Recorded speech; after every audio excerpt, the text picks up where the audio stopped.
आप में से कितने लोग हैं जो अपने घर में भगवान का जो स्थान है, तुम्हारे घर में जो भी भगवान विराजमान है छोटे से मंदिर में, उस मंदिर में रोज कितने लोग दिया लगाते हैं?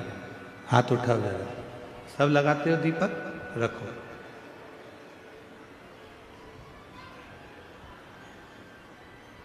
दीपक लगाने का मतलब क्या है? क्यों हम भगवान के मंदिर में दीप प्रज्वलित करते हैं? क्यों हम भगवान के मंदिर में दीप लगाते हैं?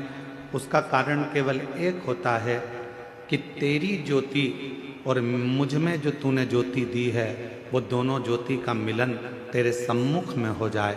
जब मैं ये ज्योति प्रकट करूं तो हे मेरे भोलेनाथ, हे मेरी माँ जगत जननी दुर्गा भवानी, हे मेरे कृष्ण कन्हैया, हे मेरे राम, हे मेरे बुढ़ादेव, ऐसी कृपा करना कि तुम्हारे भीतर की जो ज्योति है इस मेरी आत्म ज्योति का कल्याण करे और मुझे संसार से आनंद कराकर मुक्त करे। दीप लगाना, दीप प्रकट करना, ज्योति जलाना, ज्योत जलाना या दिया लगाना, ये हमको एक अलग से ऊर्जा देता है, ऊर्जा देता है। एक बार हमने कथा में कहा था, आप लोगों को याद है कि नहीं वो पता नहीं, और मुझे विश्वास है कि कुछ लोगों को तो याद होगा।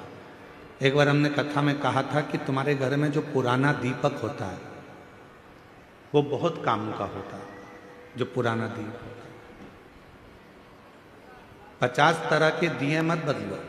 तुम्हारे घर में जो दीपक है, 2 दिए, 4 दिए, 6 दिए ऐसे रख लो, जिन दिए में आप बत्ती लगाते रहें।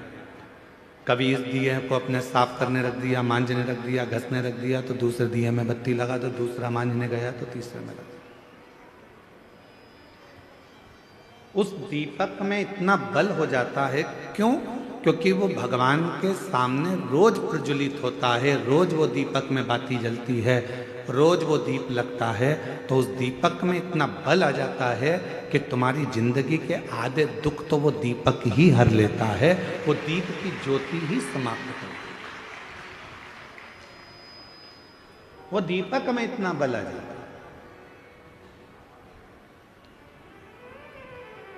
हमने कई बार अपनी कथाओं में भी कहा, कोई दीपक अगर भगवान को आप रोज लगा रहे हो, रोज लगा रहे हो, रोज लगा रहे हो, तुम्हारे घर में कोई बहुत बीमार भी व्यक्ति है और दीपक आप उसको मांझने में लेकर जा रहे हो, तो उसको एक अच्छे पानी में थोड़ा सा डाल दो, उसका पानी अलग रख लो, फिर भले आप दीपक को मांझो, मना नहीं है, साफ करो, मना नहीं है। और जो वो पानी है, उस पानी को जब वो बीमार व्यक्ति स्नान करे तो उसकी बाल्टी में उस पानी को डाल दो, जिससे वो उस पानी से जब स्नान करेगा तो उसका आधे से ज्यादा रोग तो उसी समय समाप्त हो। डॉक्टर को इलाज करवाओ, डॉक्टर को दिखाओ, क्योंकि डॉक्टर शिव का एक रूप रहता है।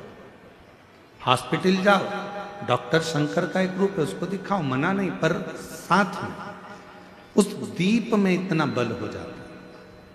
यहां तक हमारा सनातन धर्म कहता है कि जिस आसन पर बैठकर आप और हम लोग भजन करते हैं अपने घर के अंदर, आपने देखा होगा एक आसन लगाती हैं माताएं, जप करती है, पाठ करती है, आराधना करती है, साधना करती है, उस आसन में भी उतना बल आ जाता है, उस आसन में भी उतनी शक्ति आ जाती है। हम जिस माला से जप करते हैं, आप जिस माला से जप करती है, उस माला में भी शक्ति आ जाती है।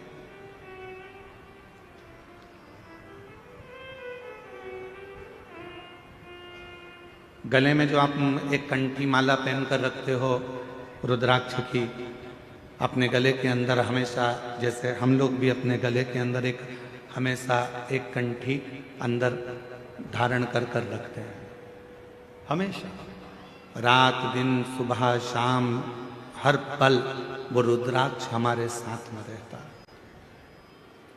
कई लोगों के मन में एक भाव उत्पन्न हो जाता है, हम गुरुजी हम हॉस्पिटल जा रहे हैं तो क्या रुद्राक्ष उतार कर जाएं?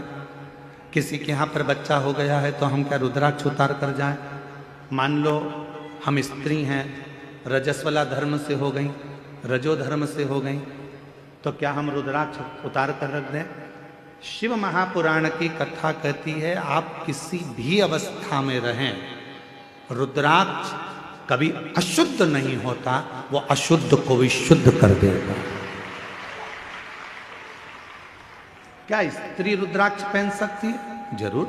क्या कोई लड़की रुद्राक्ष पहन सकती है? जरूर। क्या कोई बच्चा रुद्राक्ष पहन सकता है? जरूर। क्या कोई बूढ़ा बुजुर्ग रुद्राक्ष? सब पहन, सब धारण।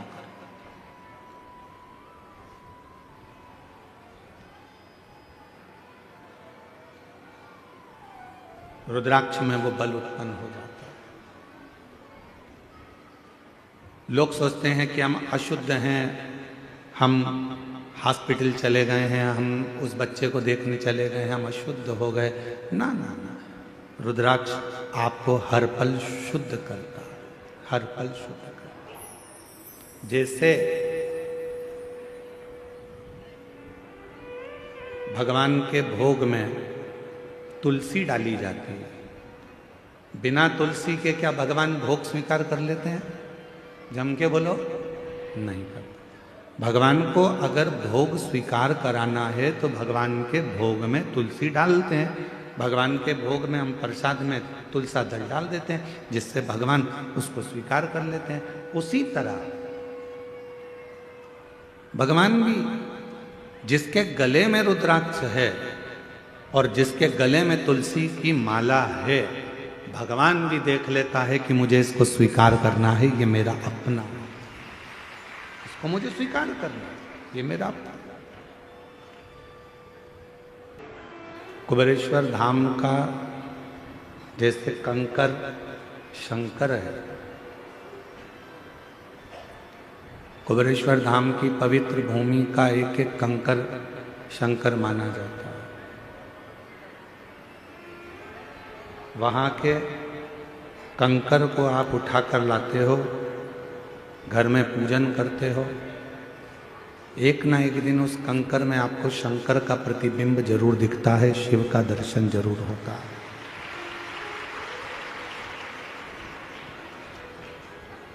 जैसे कुबेरेश्वर धाम के प्रत्येक कंकर में शंकर है,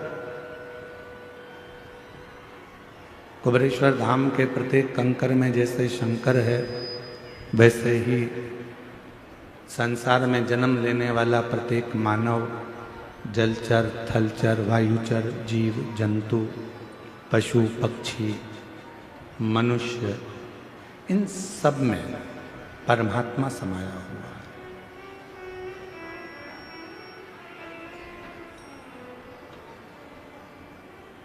है। ऐसा कोई संसार में जन्म नहीं लिया जिसके अंदर परमात्मा की ऊर्जा ना हो, परमात्मा की ज्योत ना।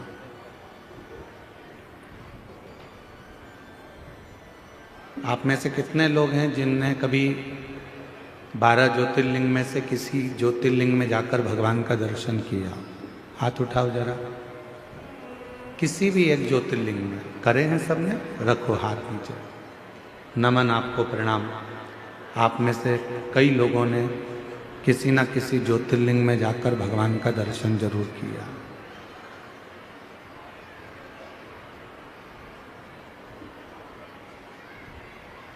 क्यों जाते हैं हम भगवान शंकर के ज्योतिर्लिंग के दर्शन करने के? क्यों जाते हैं हम भगवान की अविरल भक्ति का वो प्राचीन भूमि ज्योतिर्लिंग का दर्शन करने के? क्यों जाते हैं? उसका कारण केवल एक होता है। लिंग पुराण में वर्णन आता है कि जब हम किसी ज्योतिर्लिंग का, स्वयंभू लिंग का दर्शन करते हैं, कोई प्राचीन शिवालय में भगवान शंकर का जब हम दर्शन करने के लिए जाते हैं, तो उस ज्योतिर्लिंग में जितनी जितनी ऊर्जा होती है, उस ज्योतिर्लिंग में जितनी जितनी ऊर्जा, ज्योत, शक्ति उस शिवलिंग में होती है। जब आप भगवान देवाधिदेव महादेव का दर्शन करते हो तो दर्शन करते से ही उस शिवलिंग की ज्योति तुम्हारे नेत्रों के माध्यम से तुम्हारे हृदय में प्रवेश कर जाती है और तुम्हारे अंदर बल उत्पन्न कर देती है, एक शक्ति उत्पन्न करती है।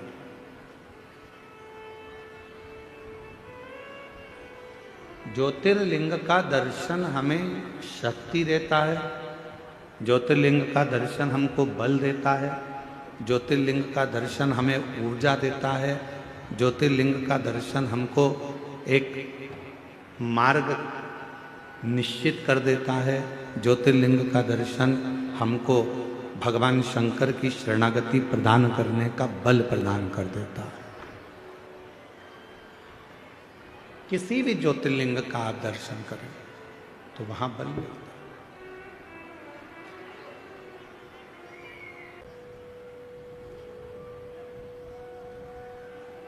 मेरी जीजियों,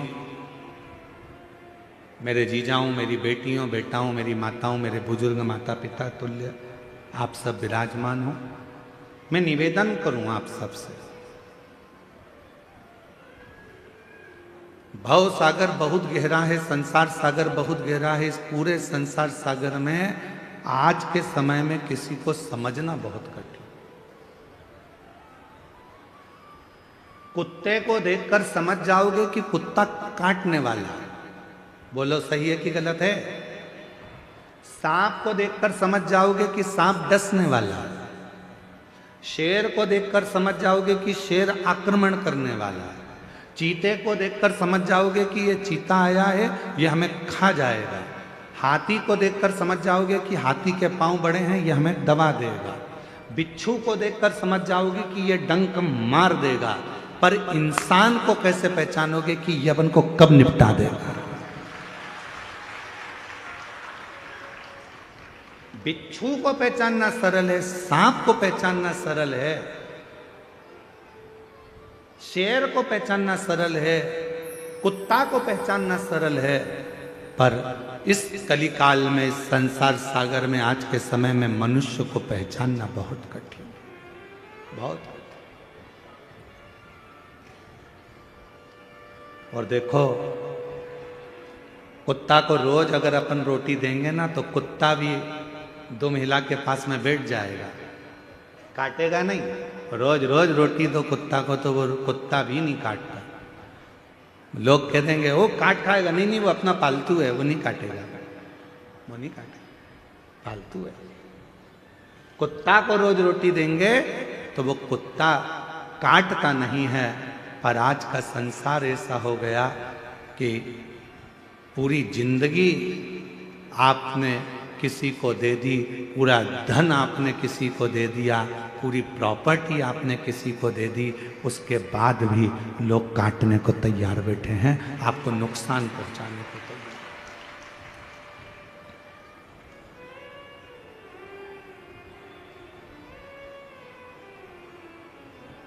रे सो कोई नहीं रे, कोई नहीं रे, हीरा को परखयो राम, कोई नहीं रे। इस संसार सागर में परखने वाला नहीं मिल सकता। महाराज बड़ा ध्यान देना पड़ेगा। आप कुत्ते को पहचान सकते हो कि यह काटने वाला है, बिच्छू को पहचान लोगे काटने वाला है, सांप को पहचान लोगे काटने वाला है, पर मनुष्य को नहीं पहचान सकते, मानव को नहीं। कब, कहाँ, कैसे, किस जगह पर नुकसान देगा ये आपको मालूम नहीं पड़ेगा। कब आपको तकलीफ देगा मालूम नहीं पड़ेगा, कब आपको कष्ट देगा मालूम नहीं पड़ेगा। तो क्या करें इस संसार सागर में? दुनिया मौके का फायदा उठाने के लिए बैठी है। मेरी जीजियों, आप सब मोबाइल चलाते हो, जितने बैठे हो ना सब मोबाइल चलाते हो। किसी की तारीफ हो रही होगी ना सोशल मीडिया पर, तो कोई उस पर कमेंट्स नहीं करेगा, कोई उस रील को आगे नहीं बढ़ाएगा। पर उसी सोशल मीडिया पर अगर किसी की एक बार किसी प्रसिद्ध व्यक्ति की बुराई चालू हो जाए तो फिर तो रील ऐसी वायरल होती है कि पूरी दुनिया में फैल जाती है। मतलब इस रील से आपको सीखना पड़ेगा कि दुनिया आपकी तारीफ सुनने के लिए नहीं बैठी है, दुनिया आपकी बुराई सुनने के लिए तत्पर बैठी है कि कुछ करे। और हम कोई नहीं चाहता कि आप अच्छा काम करो, कोई नहीं चाहता कि आप किसी भी तरह से कोई श्रेष्ठ कर्म करें।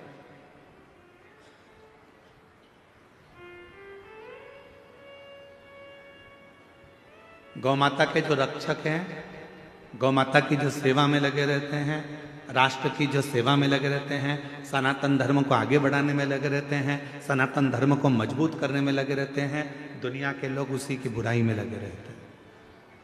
जितेंद्र जी, दुनिया की रीति है, आप तो इस क्षेत्र में रहते हैं तो आपको ज़्यादा मालूम होगा कि जो सनातन को आगे बढ़ा रहा है, जो धर्मांतरण को रोक रहा है या किसी भी तरह से वो गौ माता की सेवा कर रहा है, तो दुनिया के लोग उसी के पीछे पकड़कर उसी की टांग खींचकर उसी को नीचे गिराने में लगे रहते हैं।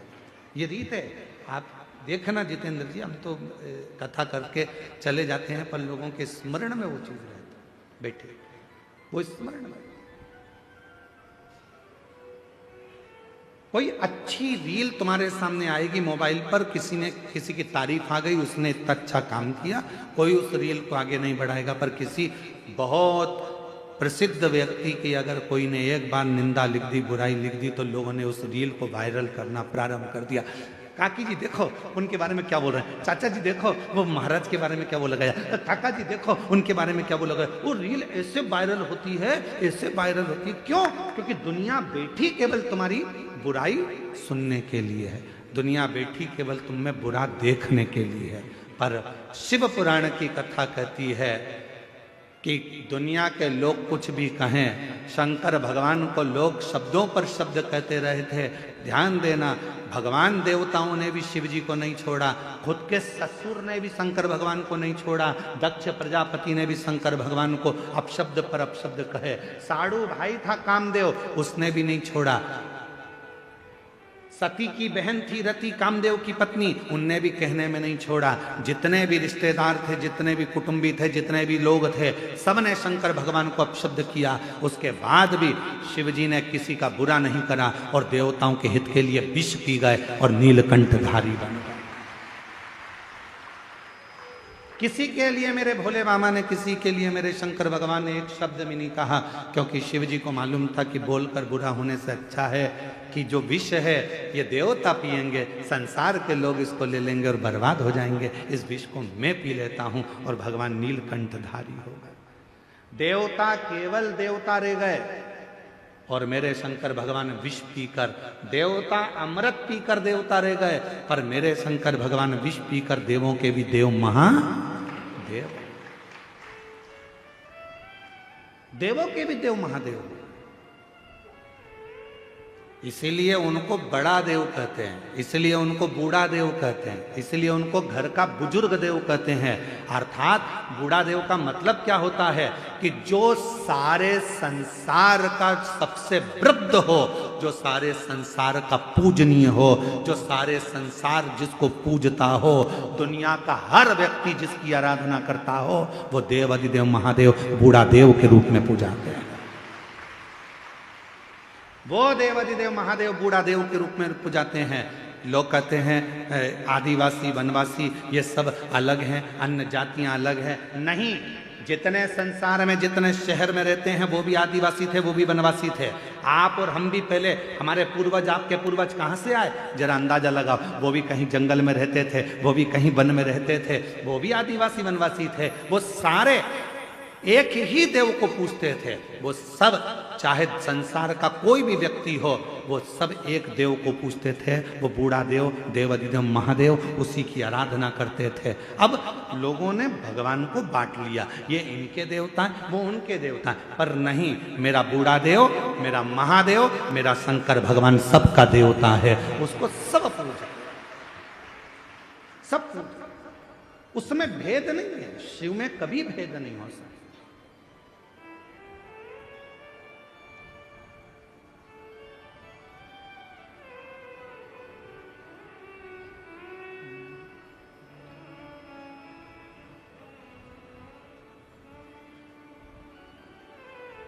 महाराज, आप जिस भाव में उसको भजेंगे वो भाव में मिल जाएगा। दुनिया की रीत है आपसे लाभ ले लेना और आपको धक्का मार दे, आपको धक्का दे। पर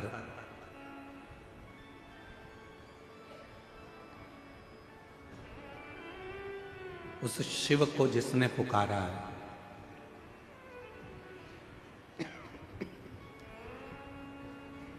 बाबा देव अधिदेव महादेव को जिसने पुकारा है, वो शिव उसके दुख हरने के लिए उसके दरवाजे पर जाकर जरूर खड़ा हुआ, जरूर खड़ा।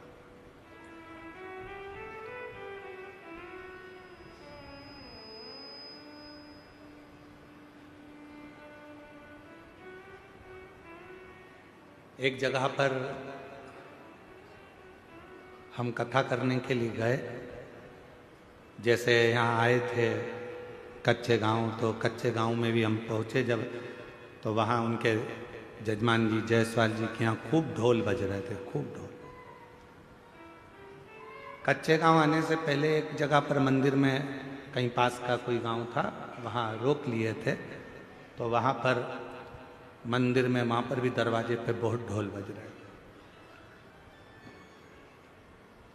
थे। एक जगह पर गए,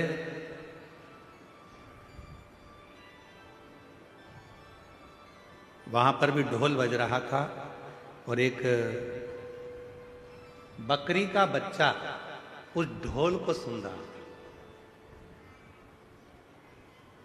अब भीड़ इतनी हो रही तो उसने किसी ने बकरी के बच्चे को भगा दिया। फिर वो बकरी का बच्चा आ गया ढोल के पास, फिर वो ढोल सुनने लगा। फिर किसी ने बकरी के बच्चे को, अब इतनी भीड़ में बकरी के बच्चे को फिर हटा दिया, वो बकरी का बच्चा फिर आ गया।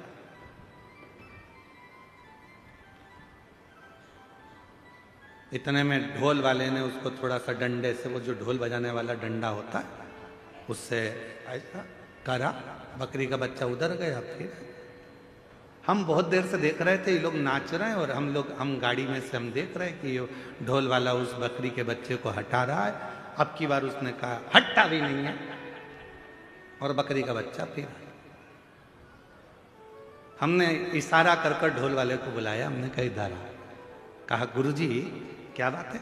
हमने कहा तू इस बकरी के बच्चे को क्यों भगा रहा है? समझ में नहीं आता, ना तो इसको संगीत आता है, ना इसको ढोल बजाना आता है, और ना ये ढोल जानता है कि बच क्या रहा है। फिर आखिर ये ढोल के पास में बकरी का बच्चा क्यों आ रहा है? हमने कहा ढोल वाले से, भैया वो बकरी का बच्चा ढोल के पास में इसलिए आ रहा है कि उस ढोल में से उस बकरी के बच्चे को अपनी माँ के शब्द सुनाई दे रहे हैं, उसकी माँ के शब्द। ना जाने किस बकरी के चमड़े से वो ढोल बना होगा, और जब वो पिट रहा होगा तो उस बकरी के बच्चे को अपनी माँ के शब्द याद आ रहे हैं, माँ के शब्द। इसलिए वो बकरी का बच्चा ढोल के पास में आ रहा है, ढोल के पास। तो फिर उसको तो कहीं इधर उधर हो जाना चाहिए। फिर वो ढोल के पास के, वो बता रहा है तुमको कि ये जो ढोल बजा रहे हो ये संसार को नचाने के लिए नहीं है, ये जो ढोल बजा रहे हो ये ढोल तो उस परमात्मा को पाने के लिए है। उसका भजन करो, स्मरण करो, कीर्तन करो, उसकी भक्ति में रहो।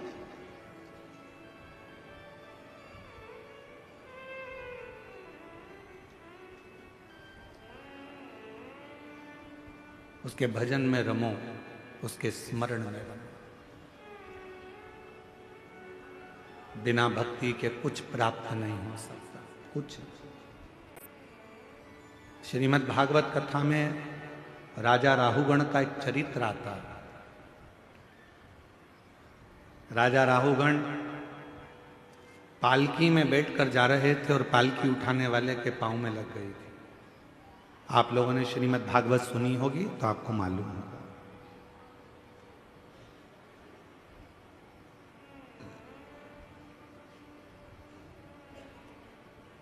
अब इस कच्चे गांव का तो हम नहीं कह सकते, क्योंकि यहां पर हमें बताया है कि इतनी बड़े बड़े आयोजन नहीं होते हैं। कच्चे गांव के इतिहास की यह पहली कथा है जिसमें इतनी लाखों की भीड़ एक साथ एकत्रित हुई है।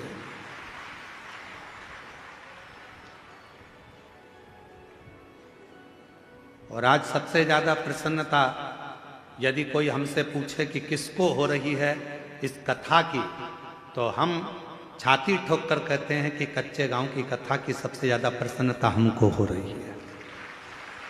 उसका कारण है, जो वनवासी, जो आदिवासी कहीं नहीं जा सकते थे, जो दिन भर काम में लगे रहते थे, आज उनके बीच में आकर ये कथा कहने का जो आनंद उत्पन्न हुआ है वो शायद जिंदगी में कभी नहीं हो सकता, कभी।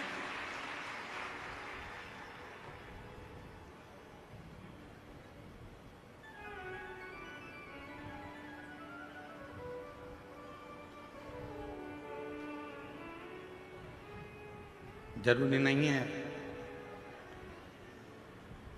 कि बहुत बड़ा मंच होगा तो कथा होगी।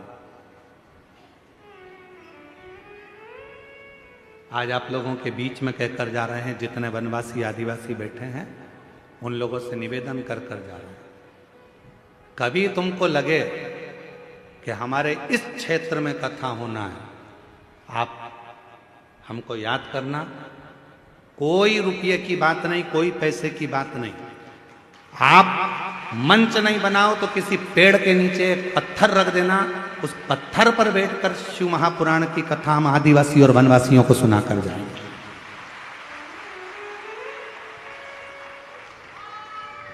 बस एक निवेदन है आपसे, जितने वनवासी आदिवासी क्षेत्र के लोग इस शिव महापुराण की कथा को सुन रहे हैं, उनसे एक निवेदन है, मंच भले अच्छा ना हो चलेगा, पर तुम्हारा मन अच्छा रखना तो शिव पुराण तुम्हारे गांव तक पहुंचे। मंच से नहीं, मन से शिव पुराण पहुंचे।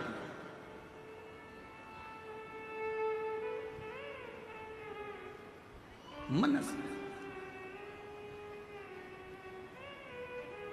और तुम तो आटा भी मत देना, चावल भी मत देना, दाल भी मत देना, हम सब सीओर से बांध के लेकर आएंगे, खुद बनाएंगे, खुद खाएंगे और आपको कथा सुना कर लाएंगे।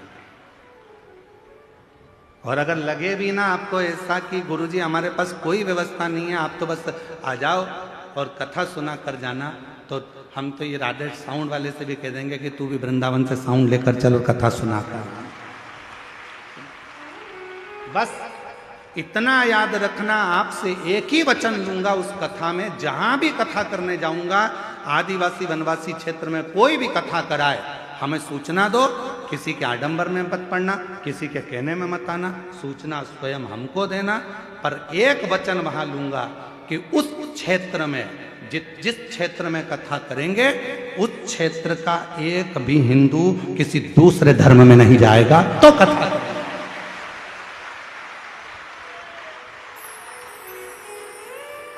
अब आपका निमंत्रण मुझे स्वीकार है, आप जब बुलाओगे सीवर वाला महाराज तैयार है, और जब बुलाओगे तहां आएगा कथा करने के लिए। और तुमको लगता है कि ये टेंट का खर्चा बहुत लगता है, गुरुजी कहां से इतना पैसा लाएंगे, तो अपन शाम की कथा कर देंगे, टेंट की जरूरत नहीं पड़ेगी, खुले में बैठ जाओ, खुले में बैठो, खूब सुनो कथा और दिल से। और कई बाबा के भक्त ऐसे हैं कि जो आएंगे सुनने वाले, उनकी व्यवस्था वो भोजन की तो कर ही देंगे। तुम टेंशन वेंशन मत लेना, तुम तो बस जो तुम्हारा गांव वाले सब तैयार हो जाएं कि अपने गांव में से कोई भी नहीं बदलेगा रे, तो चलो सब सीवर वाला महाराज के पास, सील ठप्पे के साथ सिग्नेचर करके दे दो कि हमारा जितना गांव है, हम 68 गांव का लोग है, 2000 गांव का लोग है, 2000 हमारे घर हैं, एक भी किसी दूसरे धर्म में नहीं जाएगा। जब हम लिख के दे रहे हैं, आओ कथा करने, और हम कथा करने पहुंच जाए। पहुंचो, को भजो। शंकर, ये दुनिया केवल तुम्हारा फायदा लेना चाहती है, केवल तुम्हारा फायदा।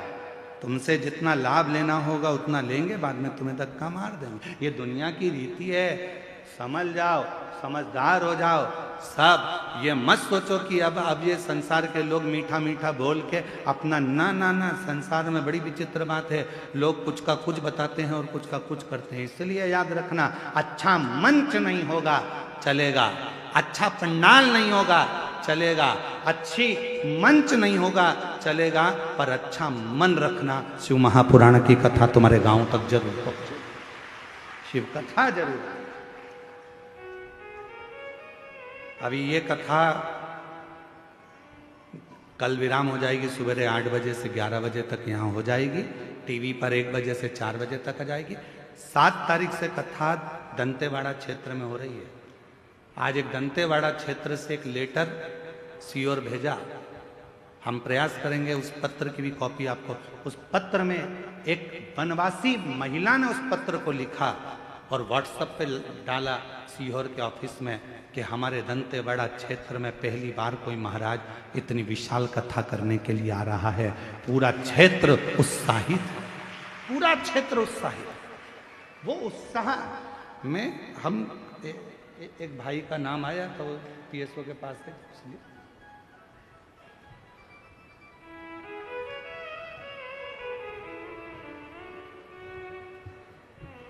एक किसी भाई का नाम आया था कि गुरुजी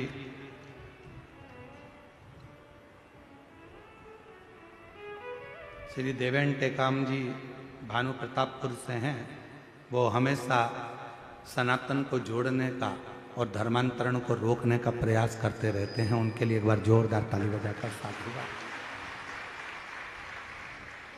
कोई अच्छा करे आप उसका साथ दो, उसके साथ खड़े हो। कोई गलत करे उसके विरोध में भी खड़े हो कि इसने गलत किया है। कल एक पत्र पढ़ा था आप लोगों के सामने, एक जीजी ने पत्र लिखा था, उसने कहा था मेरा गांव पूरा की पूरा पूजन पाठ बंद कर दिया। बोलो पढ़ा था कि नहीं पढ़ा था? हम कमरे में जाकर, कक्ष में जाकर हमने भगवान के चरणों को प्रणाम कर कर किया कि आज तूने मेरा मानव का देह सिद्ध कर दिया कि किसी गांव में से देवी देवता की पूजन बंद हो गई थी, आज शिव पुराण के माध्यम से कम उस गांव में फिर चालू हो गई। एक लोटा जल चढ़ना प्रारंभ हो गया, गांव का प्रत्येक व्यक्ति शिव के मंदिर जाना चालू कर दिया। हमारा लक्ष्य ये नहीं है कि हम आपको अपने आप से जोड़ें, हमारा लक्ष्य इस व्यासपीठ का केवल एक है कि आप शंकर भगवान से जुड़ जाओ, आप शिव जी से जुड़ जाओ।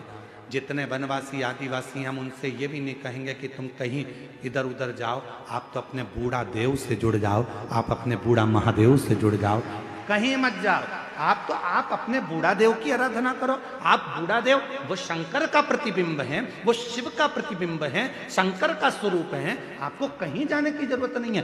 क्यों हम इधर उधर जाएं? हमारा बूढ़ा देव सबसे प्रबल देव है। हमारा बूढ़ा देव, हमारा महादेव सबसे प्रबल है। हम जो भी दुख आएगा अपने बूढ़ा देव महादेव से कहेंगे तो दुख मिट जाएगा। हम क्यों आडंबर में पड़े? हम क्यों आडंबर में यहां वहां जाए?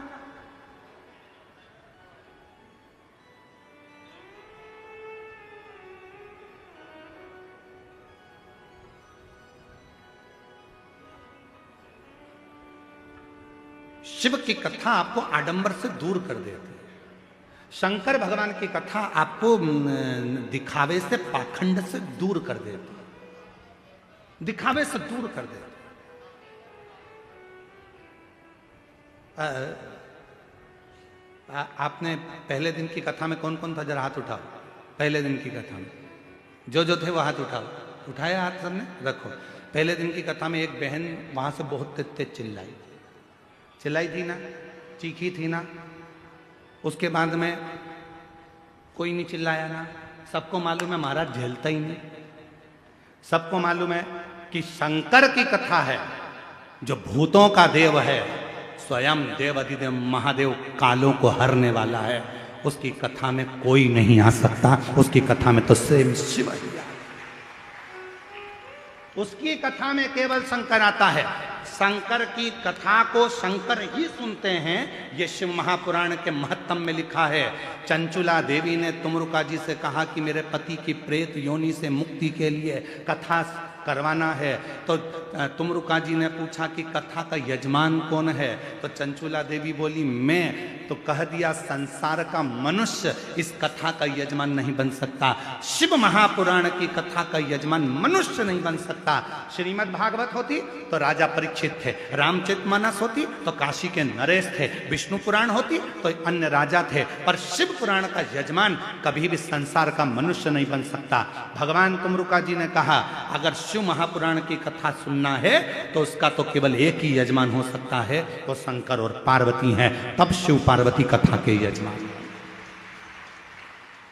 7 दिन तक जब तक यजमान शिव महापुराण की कथा करवाते हैं, 7 दिन तक यजमान शंकर की कथा को सुनते हैं। 7 दिन तक यजमान पार्थिव लिंग का पूजन करते हैं। 7 दिन तक यजमान अपने घर में भगवान शिव की आराधना करते हैं। 7 दिन तक यजमान शिव महापुराण की कथा को करवाते हैं। वो यजमान केवल यजमान नहीं रहते, वो 7 दिन तक शंकर और पार्वती का एक स्वरूप बन जाते हैं, ईश्वर और गोरा बन जाते हैं, शिव और शक्ति बन जाते हैं, जो कथा के रस तत्व को ग्रहण कर रहे हैं।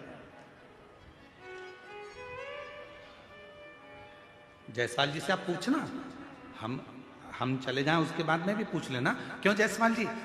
वो भंडारे में भोजन चल रहा था, आप उसमें 24 घंटे खड़े रहे क्या? तो जायसवाल जी बोलेंगे नहीं।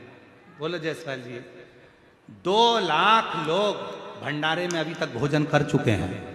जायसवाल जी, आज सूचना मिली मेरे को, 2 लाख लोग भंडारे में भोजन कर चुके हैं आज तक। अब 2 लाख लोग भोजन करे तो क्या 24 घंटे जायसवाल जी वहां थे? इस पंडाल में क्या 24 घंटे जायसवाल जी थे? इस पंडाल में लोगों को संभालने के लिए 24 घंटे जायसवाल जी थे? नहीं, जायसवाल जी तो यजमान शंकर का स्वरूप बनकर, कथा के यजमान बनकर बैठ गए शिव कृपा से। अब संभालना किसको है? जिसकी कथा है, जो करवा रहा है और जो कथा सुन रहा है। कथा बाँचने वाला भी शिव, कथा सुनने वाला भी शिव और कथा करवाने वाला भी शिव, तो वो कथा संभालता है। आप और हम तो केवल निमित्त है, हमारे केवल निमित्त, इसमें कोई दूसरा नहीं है। और मेरा आपकी कृपा से सब करते हो भोले बाबा, मेरा नाम हो रहा है। भोले आपकी कृपा से सब कौन करा रहा है? आप जितने लोग कथा श्रवण करने के लिए बैठे हो, विचार कर लेना, आप कथा नहीं सुन रहे हो, आप अपने घर से चलकर नहीं आए हो, वो तो शंकर भगवान आपके दिल में आकर बैठ गए। इसलिए आप ट्रेन में और बस में बैठकर, गाड़ी में बैठकर यहां तक आ गए और कथा श्रवण करने के लिए बैठ गए। शिव बैठ गए। एक पत्र है, उस पत्र में एक भाई लिख रहे हैं कि मैं आपको नहीं मानता था, मैं मंदिर नहीं जाता था। पत्र में लिखा, देखो,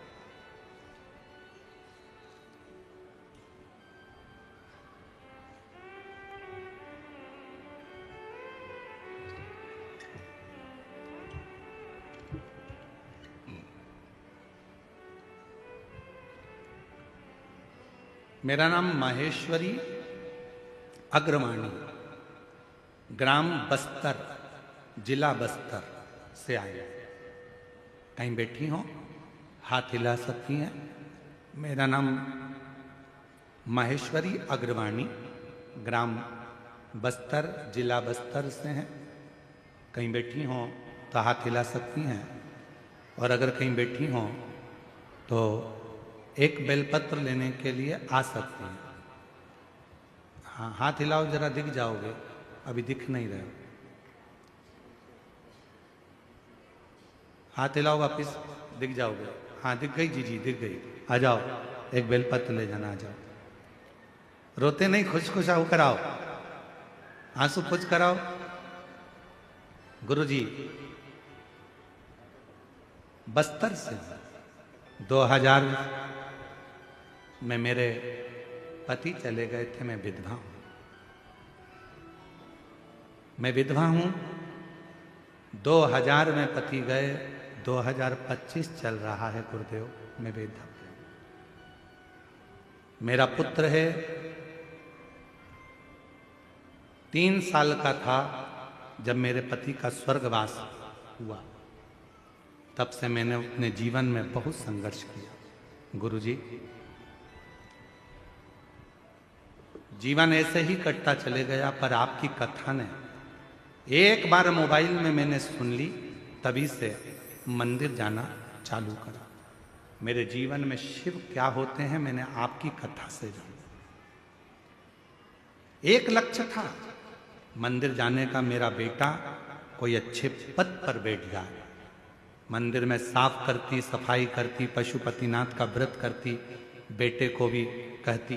पर बेटा कहता, माँ क्या मंदिर की सफाई करने से या मंदिर में बेलपत्र चढ़ाने से या शहद का बेलपत्र लगाने से क्या नौकरी मिल सकती है? तब मैंने अपने बेटे से कहा कि तू एक बार कानों में हेडफोन लगा, महाराज को सुन। वो कहते हैं कि मेहनत को 4 गुना कर, रात दिन एक कर, खूब पढ़ाई कर। अभी तू 15 मिनट भी अगर छोड़ देता है तो तेरे बुरे हैं। सियोर वाला महाराज कहता है कि रात दिन एक कर दे। तब मेरे बेटे ने रात दिन एक करा। आपके कहने पर मंदिर जाने लगा, जल चढ़ाने लगा। उसने मुझसे कहा, माँ मैंने सुना है कि एक बार यदि पंडाल में बैठकर कथा सुनी जाए बाबा देता है। 2024 में कुरुद में कथा चल रही थी, पंडाल में पहुंच गए। बाबा ने ऐसी कृपा कर दी गुरुदेव मेरे पुत्र के ऊपर कि 2018 से तैयारी कर रहा था, पर बाबा की कृपा से ऐसी करुणा बाबा ने करी। 2018 से छत्तीसगढ़ पीएससी का एग्जाम दे रहा था, क्लियर नहीं हो रहा था, पर बाबा ने उसके परीक्षा ऐसी कृपा करी कि 2024 में उसने कुरुद की कथा पंडाल में जाकर सुनी और बाबा की कृपा से आज मेरा बेटा आबकारी विभाग का सबसे बड़ा अधिकारी बनकर बैठ गया। मैं बाबा को यहाँ प्रणाम करने के लिए आई हूँ कि मेरे बेटे को आबकारी विभाग अधिकारी के पद पर नियुक्त कर दिया। छत्तीसगढ़ पीएससी की परीक्षा मेरे बेटे ने स्वीकार कर ली। सीजी पीएससी की परीक्षा मेरे बेटे ने स्वीकार पास। मैं बाबा को प्रणाम करने आई हूं। आज वो आबकारी विभाग का सबसे बड़ा अधिकारी बनकर बैठा। ये दुनिया की दृष्टि में लगता है। महाराज सियोर वाला महाराज तो कथा कर कर चले जाएगा, पर दुनिया के लोगों को बाद में मालूम पड़ता है कि अपने कच्चे गांव में कथा हुई। कम से कम मुझे एक दिन तो पंडाल में जाकर वहां की मिट्टी को कथा सुनकर आरती के बाद अपने हृदय से लगा लेना था, क्योंकि वो पंडाल की मिट्टी नहीं, मेरे भोले बाबा स्वयं अपना चरण रखने के लिए आते, स्वयं चरण रखने। एक विश्वास,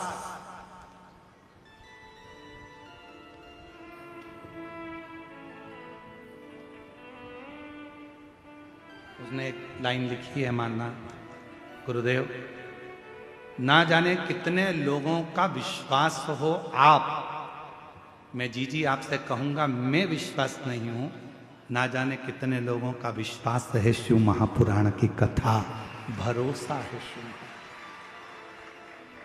सियोर वाला महाराज नहीं, शिव ओ गढ़दानी, मेरा शंभू, मेरा त्रिकालदर्शी, मेरा कैलाशी, जिसको आप एक लोटा जल समर्पित करते हो, एक लोटा जल। और जब विश्वास के साथ में बाबा को जब आप एक लोटा जल चढ़ाते हो तो वो सुख अपने आप प्राप्त हो।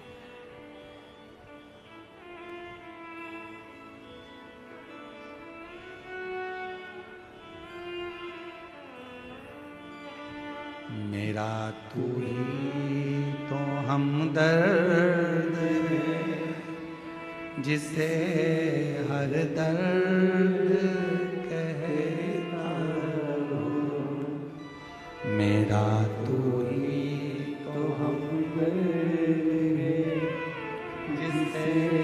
हर दर्द कहता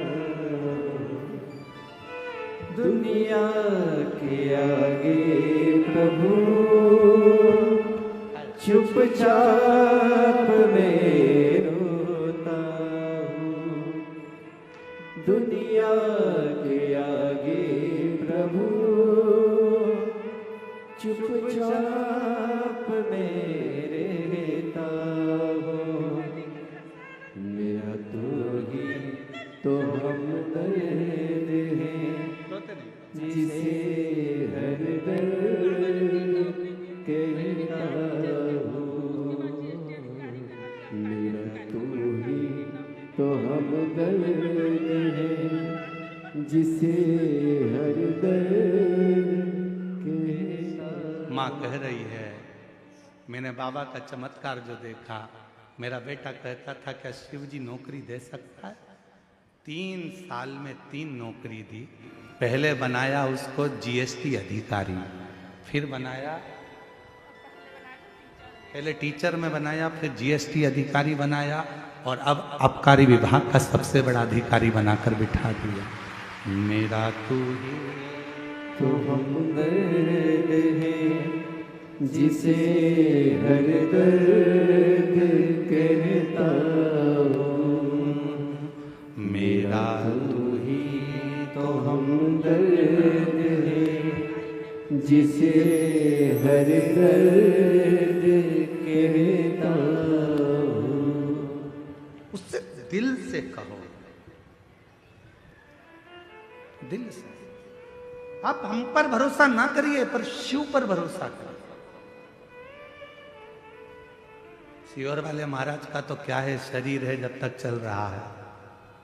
ना जाने उस भोले बाबा ने ये मनुष्य का शरीर क्यों दिया, हम भी नहीं जानते। एक साधारण से परिवार में हमारा जन्म करा दिया। सीहोर जैसे जिले को, सीहोर को कोई नहीं जानता था, आज बाबा की कृपा से उसको प्रसिद्ध कर दिया। उस भोले बाबा ने क्यों जन्म दिया हमको नहीं मालूम था। क्यों?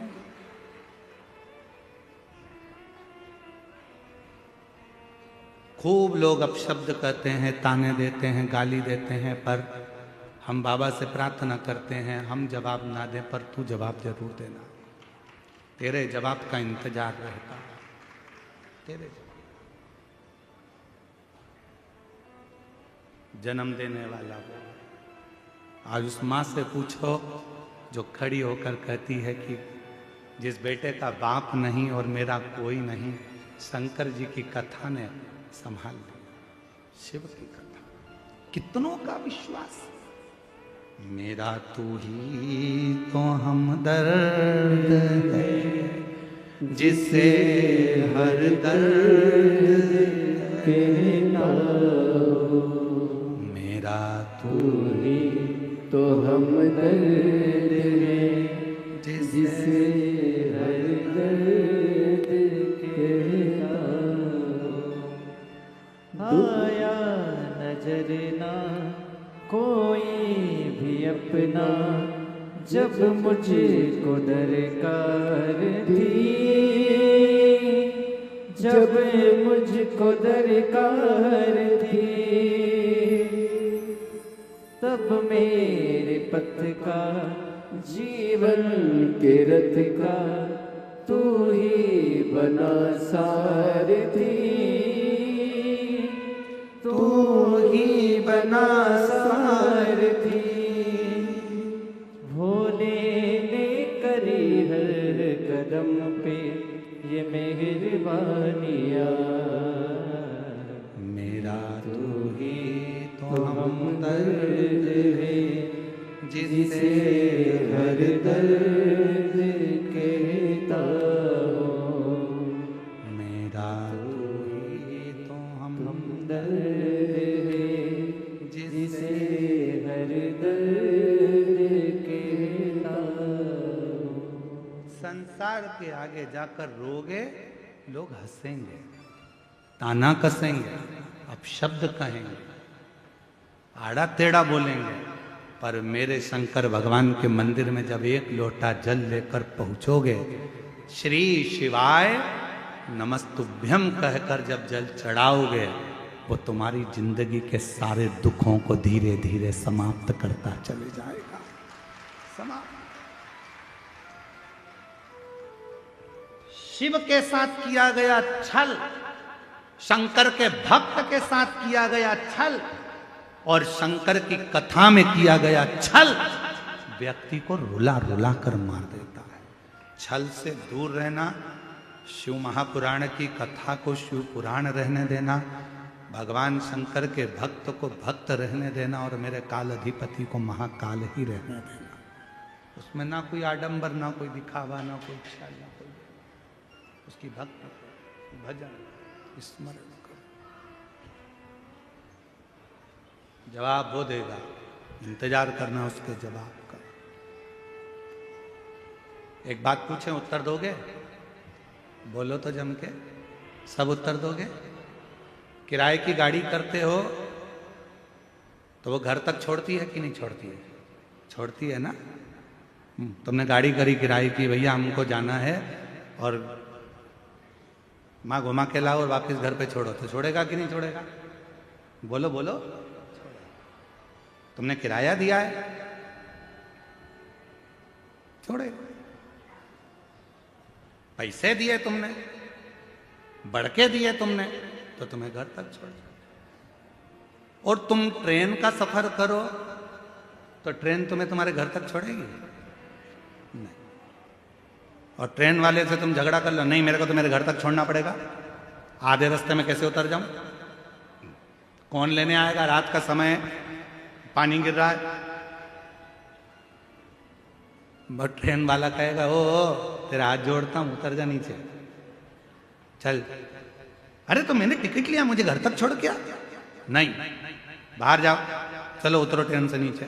उसने विसिल बजाई, ट्रेन रोकी, इसको नीचे उतारा, चल जा। अब रात हो तो रात, पानी गिरे तो पानी, गर्मी पड़े तो गर्मी। क्या चोटा, बहुत चोर लोग हैं, हमको सब नोच लेगा भैया, हमको हमारे घर तक छोड़ो, ट्रेन वाला नहीं जाएगा। जिसको तुमने पहले से बात कर कर बुक किया है, अगर स्टेशन पर उतरे हो तो पहले फोन लगा दो घर पे, हम आ रहे हैं कच्चे गांव, उतार लोगे क्या फूफा जी? फूफा जी कहें हाँ आ जाना, मैं गाड़ी भेज दूंगा, नौकर भेज दूंगा, ये कर दूंगा, वो कर दूंगा, आ जाना, मैं लेने आ जाऊंगा। तुम्हारी पहले से बात हो गई होगी तो मामा जी उतारेंगे, तुम्हारी पहले से बात हो गई तो रायपुर के स्टेशन पे गाड़ी लेके पहुंच जाएंगे, तुम्हारी पहले से बात हो गई होगी तो राजनांदगांव के स्टेशन पे कोई पहुंच जाएगा, तुम्हारी पहले से बात हो गई होगी तो भोपाल के स्टेशन पे कोई पहुंच जाएगा। और पहले से बात नहीं हुई है तो स्टेशन पे तुम उतरते से ही, भले रात हो रही हो, दिन हो रही हो, पानी गिर रहा हो, गर्मी पड़ रही हो, ठंड पड़ रही हो, उससे कोई फर्क नहीं पड़ता रेलवे वालों को। तुम तो जाओ इधर से और तुम्हें धक्का मार के निकाल देंगे और तुम इधर उधर घूमते फिरोगे, भैया कहाँ जाऊं, रात का समय, मुझे कोई छोड़ने था। तुमने पहले से बात करी क्या? मामा जी को सूचना दी क्या? काका जी को सूचना दी क्या? तो गाड़ी आ जाती। बात करके रखना पहले से तो गाड़ी लेने आएगी, और अगर बात नहीं करिए तो फिर तो घूमते रहो, यहां वहां भटकते रहो। बस उसी तरह से शिव महापुराण की कथा है। लोग कहते हैं शिव पुराण की कथा में क्यों जाना चाहिए, पंडाल में बैठ के क्यों कथा सुनना चाहिए? पंडाल में बैठने का कारण केवल इतना है, 7 दिन तक आप जब पंडाल में बैठोगे तो भगवान से बात करोगे, और बात कर लोगे तो ये पक्का है कि तुम्हें लेने के लिए गाड़ी वही लेकर आएगा और आखिरी में लेकर भी वही जाएगा। बात करते हैं, मेरा तू ही तो हमदर्द है जिसे हर हम उससे बात करते हैं। कथा में बैठकर केवल कथा नहीं सुनते, हम बाबा से दिल की बात कहते हैं। भोला सब दुख काटो, हम उससे अपने हृदय की बात कहते हैं, बाबा मेरे दुखड़े काट देना। जब हम दिल से बात कहते हैं तो वो, जब हमारा अंतिम समय आता है, जब हमारी दुख की घड़ी आती है, तकलीफ की घड़ी आती है, कष्ट की घड़ी आती है, तो वो गाड़ी लेकर आता है, वो नंदी लेकर आता है, वो हमारे दुख काटने आता है, वो हमारी तकलीफ मिटाने के लिए आता है, वो हमारे कष्ट को मिटाने के लिए।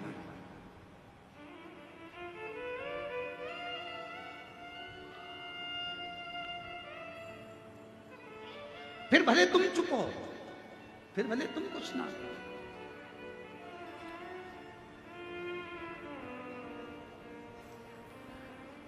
दुनिया के आगे प्रभु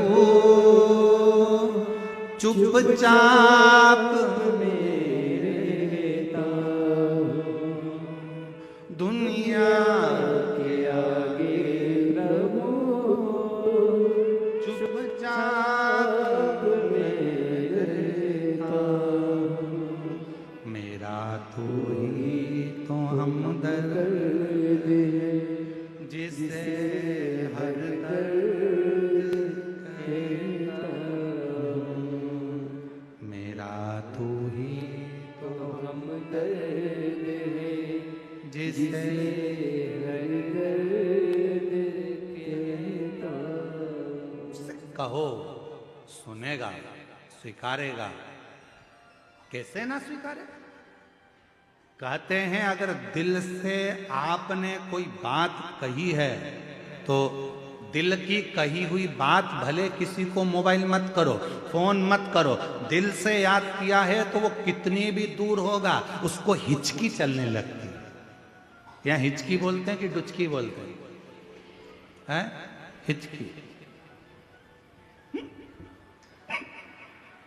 हिचकी चलने लगती है।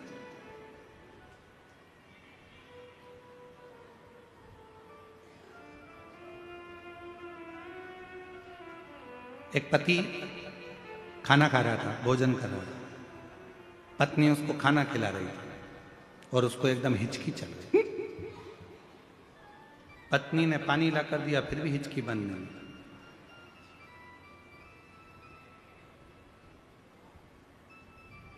पत्नी अंदर गई, बेलन लेके आ गई। पति ने हिचकी भरते हुए, क्या हुआ? हुआ क्या? हुआ क्या? पत्नी कह रही है मैं यहां बैठी हूं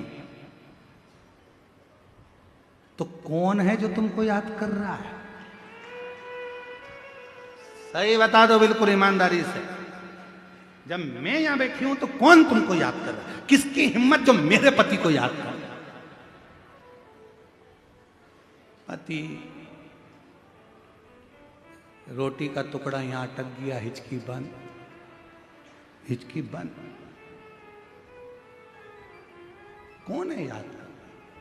महाराज कभी कभी मोबाइल की तरंगे भी काम नहीं करती, नेटवर्क भी काम नहीं करता, नेटवर्क भी नहीं काम करेगा, मोबाइल की तरंगे। अभी कई हम कच्चे गांव में रह रहे हैं, हमारे वो तो भला हो हमारे जयसवाल जी का जो उन्होंने थोड़ा बहुत कुछ वो वाईफाई लगाया तो उससे थोड़ा चले, नहीं तो नेटवर्क ही नहीं मिलता है।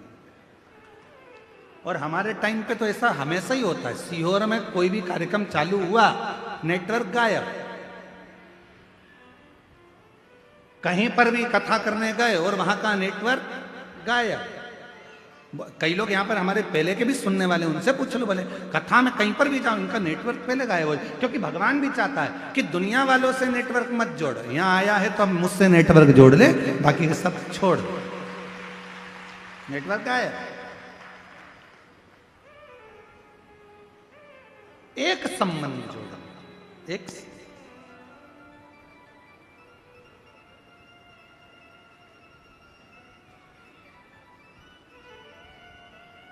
मोटरसाइकिल वाले को हाथ दिया, भैया भैया भैया भैया मुझे बिठा ले बिठा ले बिठा ले। मोटरसाइकिल वाले ने बिठा लिया। गाड़ी वाले को हाथ दिया, गाड़ी वाले ने बिठा लिया। यहां तो कोई भी बिठा कर ले जाएगा, पर वहां कोई नहीं बिठा के ले जाएगा।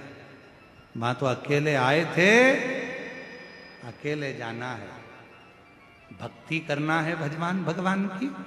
वहां कोई ले जाने वाला नहीं मिलेगा। यहाँ पर मोटरसाइकिल पर कई लोग तो होते हैं गांव में भी, वो भी कहते थे ले बैठ पीछे, अब भी आए घूम के, चल बैठ पीछे। जैन साहब, कई लोग कहते थे चल बैठ पीछे, अब भी घूम के आते हैं, बैठ जा पीछे।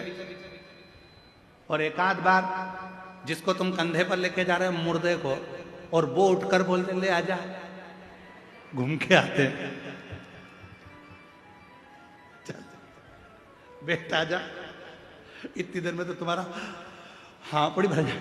ओ भाई मुर्दा बोल गया। मुर्दा क्या बोल रहा है? ऊपर से बोल रहा है चल घूम के आते हैं।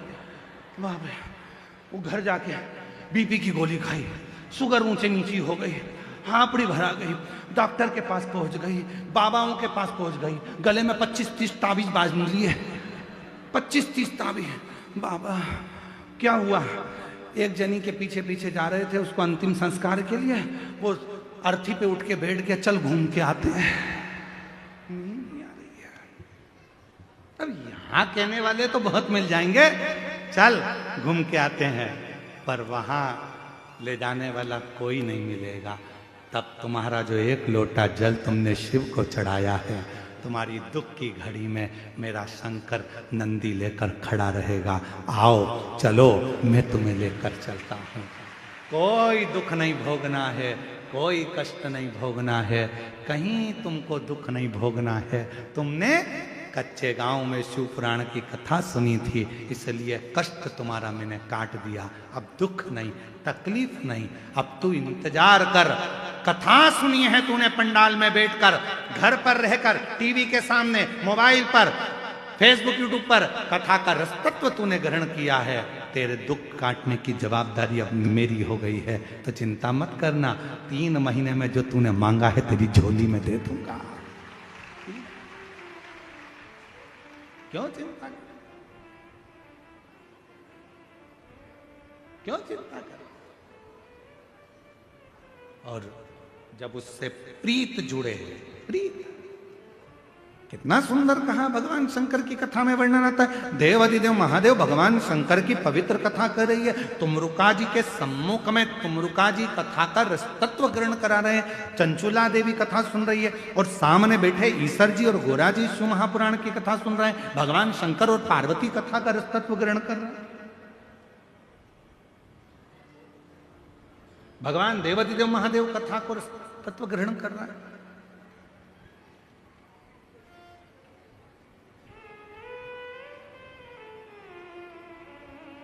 महाराज, जिसने शिव को जान लिया फिर वो भटका नहीं। उसके मस्तक पर चंद्र है, वो शांति देता है। उसके गले में रुद्राक्ष है, वो भय मुक्त कर देता है। और उसके मस्तक पर 3 नेत्र हैं, वो कह देता है कि त्रिगुणाकार सृष्टि को जीतने के लिए शिव मंत्र मूल है, इसलिए वो बल प्रदान कर देता है।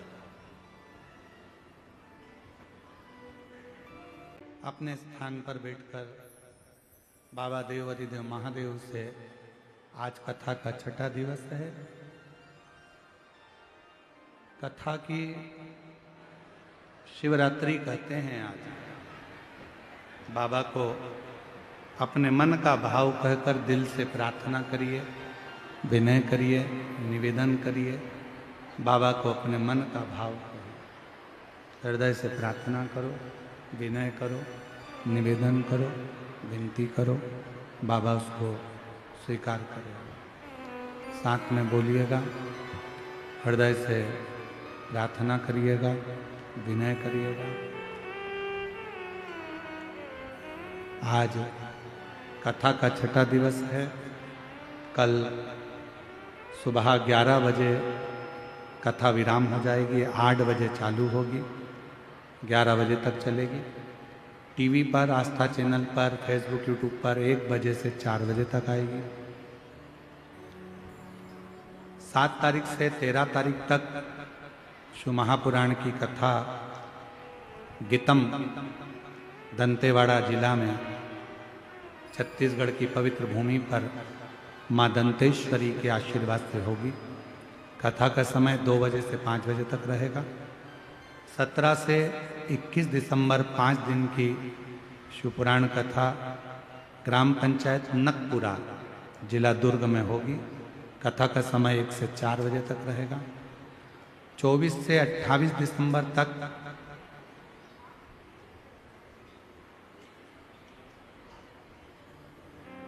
मुंबई महाराष्ट्र में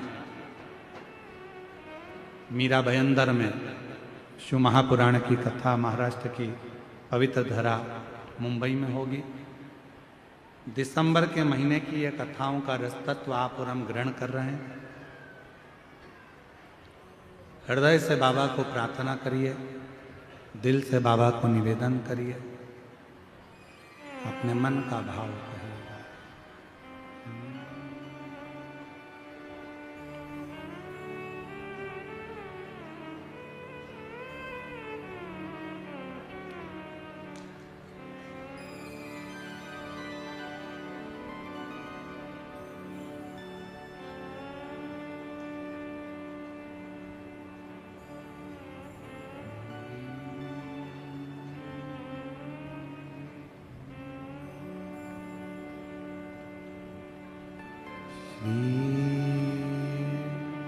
शिवाय नमस्तु श्री शिवाय नमस्तु श्री शिवाय नमस्तु श्री शिवाय नमस्तु श्री शिवाय नमस्तु भोला सब दुख काटो ओ भोला सब दुख काटो शिव शंकर जपो तेरी माला भोले बाबा जपो तेरी माला भोला सब दुख काटो ओ भोला सब दुख काटो वेश है मंगल मंगलकारी वेश है मंगल मंगलकारी शमशान वासी हमारा शमशान वासी हमारा ओ भोला सब दुख काटो ओ भोला सब दुख काटो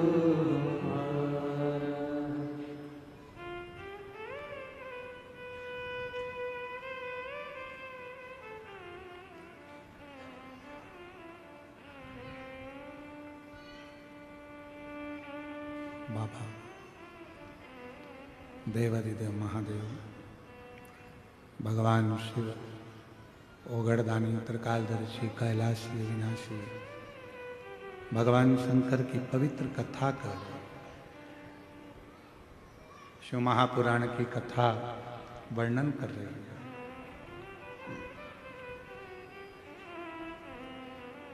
चंचुला देवी जिन शिव महापुराण की कथा को ईश्वर जी गोरा जी की साक्षी में चल रही, भगवान देवादिदेव महादेव माँ जगत जननी पार्वती जिस कथा को श्रवण कर रहे हैं, वो कथा कोई साधारण नहीं। केवल एक शिव महापुराण की कथा ऐसी होती है जिसका यजमान स्वयं शिव होते हैं, स्वयं शंकर। और विश्वास, भरोसा, दृढ़ता शिव तत्व को नजदीक लेकर आती है। कितना भरोसा होगा जरा विचार करिएगा। तारकासुर का संहार हो जाता है। तारकासुर के 3 बेटे हैं, तारकाक्ष, विदुम्माली और कमलाक्ष।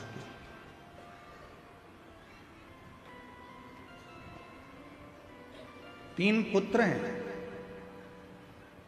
तारकाक्ष, विदुम्माली, कमलाक्ष। और तीनों को मालूम पड़ा कि हमारे पिता तारकासुर का संहार हो गया है, वो मर गए हैं, प्राण छूट गए हैं। पर हमारे पिताजी भगवान देवाधिदेव महादेव से कभी बैर नहीं रखते।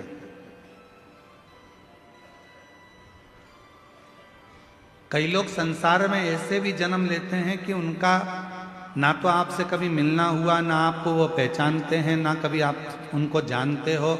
इसके बाद भी अगर कोई आपके सामने उस व्यक्ति किसी व्यक्ति की बुराई कर देता है और आप उस बुराई में शामिल हो जाते हो।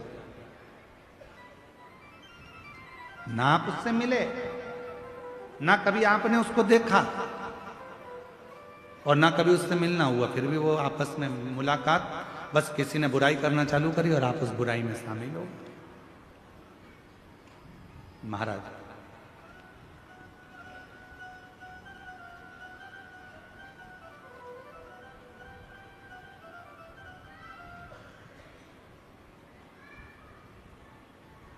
क्यों किसी की निंदा में शामिल हुए?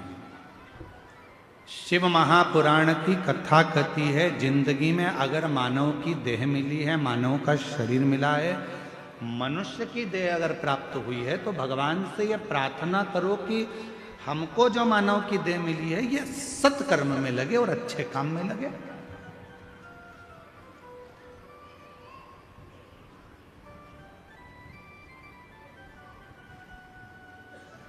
मत बुरे कर्म कर बंदे वरना पछताएगा, भगवान की आंखों से तू बच नहीं पाएगा, तू बच नहीं पाएगा। अरे ओ अज्ञानी मत करना दानी, अरे ओ अज्ञानी मत करना, तेरे कर्म का फल भी तू ही पाएगा, जैसा किया तूने तेरे आगे आएगा। मत बुरे कर्म कर बंदे वरना पछताएगा, भगवान की आंखों से तू बच नहीं पाएगा, तू बच नहीं पाएगा। कुछ अच्छा करो। शरीर मिला है मानव का, भगवान की कृपा से प्राप्त हुआ है, कुछ अच्छा करो। मरना सबको है, प्राण सबके जाना है। कई कई लोग ऐसे भी हैं जिनके पास बहुत सारा पैसा होता है तो मरने के बाद उनकी छतरी बन जाती है। देखा है कि नहीं देखा है? देखा है। कई लोग ऐसे हैं जिनके मरने पैसा है तो उन्होंने छतरी बना ली। अब कोई गरीबड़ा है, साधारण व्यक्ति है, उसके पास में छतरी कहां से आएगी? तो हमारा निवेदन है, तुम्हारी छतरी बने वो जरूरी नहीं है, शंकर जी की छत्र छाया में वो जरूरी है। छतरी इतनी जरूरी नहीं है जितनी छत्र छाया जरूरी है।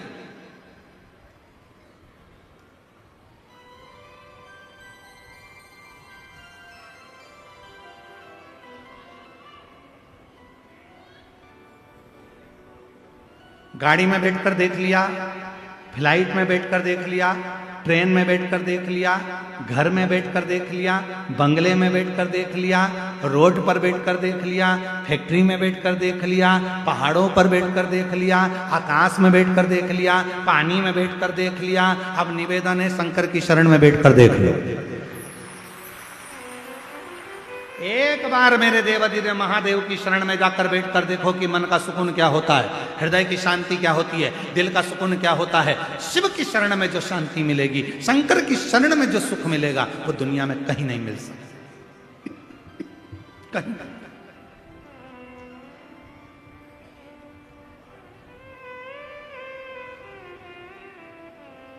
एक वो लाइन है,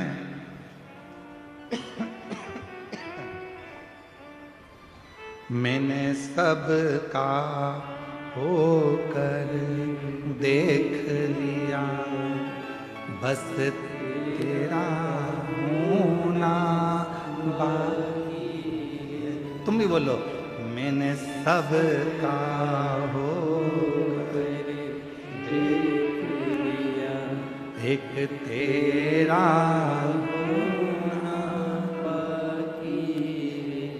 मैंने सब दर जाकर देख लिया, तेरे दर पर आना बाकी है।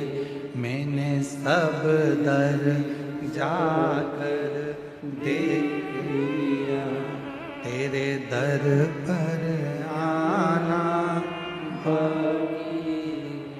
बस उसके दरवाजे तक, रोड पर बैठ कर देख लिया, घर में बैठ कर देख लिया, फैक्ट्री में बैठ कर देख लिया, गाड़ी में बैठ कर देख लिया, फ्लाइट में बैठ कर देख लिया, ट्रेन में बैठ कर देख लिया, नाव में बैठ कर देख लिया, जहाज में बैठ कर देख लिया, पानी में बैठ कर देख लिया, सब दूर बैठ कर देख लिया, सब जगह पर जाकर बैठ कर देख लिया। दुनिया के ऐसी कोई जगह नहीं। 5,000 रुपए के एसी के रूम में बैठ कर देख लिया, बड़े से बड़े होटल में बैठ कर देख लिया, बड़े से बड़े जहाज में बैठ कर देख लिया, पर जो सुकून कहीं नहीं मिला, वो सुकून एक बार शंकर की शरण में बैठ कर देखना, सब मिल जाए। सब हम पूरी जितने शिव भक्त शिव महापुराण की कथा सुन रहे हैं, चाहे पंडाल में बैठकर सुने, चाहे फेसबुक पर सुने, चाहे यूट्यूब पर सुने, चाहे आस्था चैनल पर सुने, आपसे निवेदन करेंगे सारी दुनिया में घूम कर आना और सारी दुनिया में बैठ कर आना, और एक बार कुबेरेश्वर धाम की भूमि पर बैठ कर देखना कि वहां से क्या प्राप्त होता है, क्या प्राप्त होता है। शिव महापुराण में पार्वती जी ने भगवान शंकर से एक प्रश्न किया था, एक छोटे से बालक के लिए, अभिमन्यु के लिए। पार्वती जी बोली थी, बाबा छोटा सा बालक है,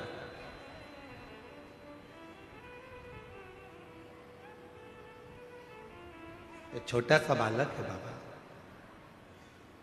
इसको पीने के लिए भी दूध नहीं नसीब हुआ, बहुत गरीब है, बहुत गरीब।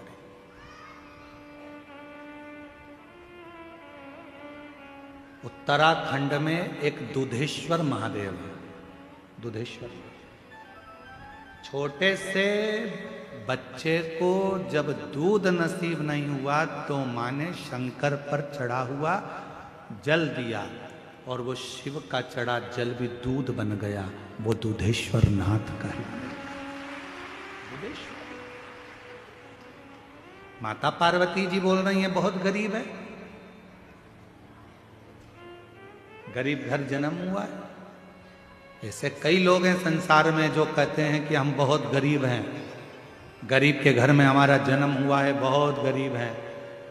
ध्यान रखना, शिव महापुराण की कथा सुन रहे हो, गरीब के घर में भले जन्म हो गया, पर यदि तुमने अपनी जिंदगी में बहुत मेहनत करी, रात दिन एक कर दिया, खूब परिश्रम करा, और एक बार यदि तुम कुबेरेश्वर बाबा की धरा पर जाकर जल चढ़ाया है, तो दुनिया में याद रखना तुम गरीब नहीं रह सकते, सेठ बनकर जिंदगी जियो, सेठ बनकर। उसका नाम है कुबेरेश्वर महादेव, उसको लोग कुबेर भंडारी कहते हैं। उसको 12 ज्योतिर्लिंग के मध्य में विराजमान है कुबेरेश्वर धाम। 12 ज्योतिर्लिंग के मध्य में वो भूभूमि जहां स्वयं कुबेरेश्वर बाबा बैठे हैं। कोई कह दे कि मैं गरीब हूं, शिव महापुराण की कथा में हम वर्णन करें, एक बार खूब मेहनत में लग जाओ। गरीब घर में भले पैदा हुए हो, पर यदि परिश्रम करोगे, मेहनत करोगे, खूब मेहनत करोगे, तो जैसे उस माँ का बेटा आबकारी अधिकारी के पद पर बैठ सकता है शिव की कृपा से, तो तुम भी बैठ सकते हो, तुम भी बैठ सकते। मैंने सब का होकर देख लिया, बस तेरा होना बाकी। तुम्हें लगता है कि मेरी जिंदगी बड़ी दुख में, मैं बहुत गरीब, बहुत गरीब। गरीब कहने से नहीं होगा, मेहनत तो करो, परिश्रम तो करो। अगर तुमने मेहनत करना प्रारंभ कर दिया, परिश्रम करना प्रारंभ कर दिया, भले तुम गरीब के घर में पैदा हुए हो, पर निश्चित है आखिरी में तुम भले गरीब के घर में पैदा हुए होगे, पर तुमने अगर मेहनत करी है और कुबेरेश्वर बाबा पर भरोसा किया है तो तुम्हारी जिंदगी सेठ की जरूर निकलेगी, ये पक्का है। कोई जल्दी बनता है, बोलो बोलो, तुम्हें याद है ना, तो बोलो जरा जम के, कोई जल्दी बनता है, कोई लेट बनता है, शंकर को जल चढ़ाने वाला एक दिन सेठ जरूर बनता है, सेठ जरूर बनेगा। और उस समय पर तुम्हारे भीतर वो अहंकार नहीं आना चाहिए, फिर तुमको स्मरण होना चाहिए, मेरी गाड़ी मेरा बंगला,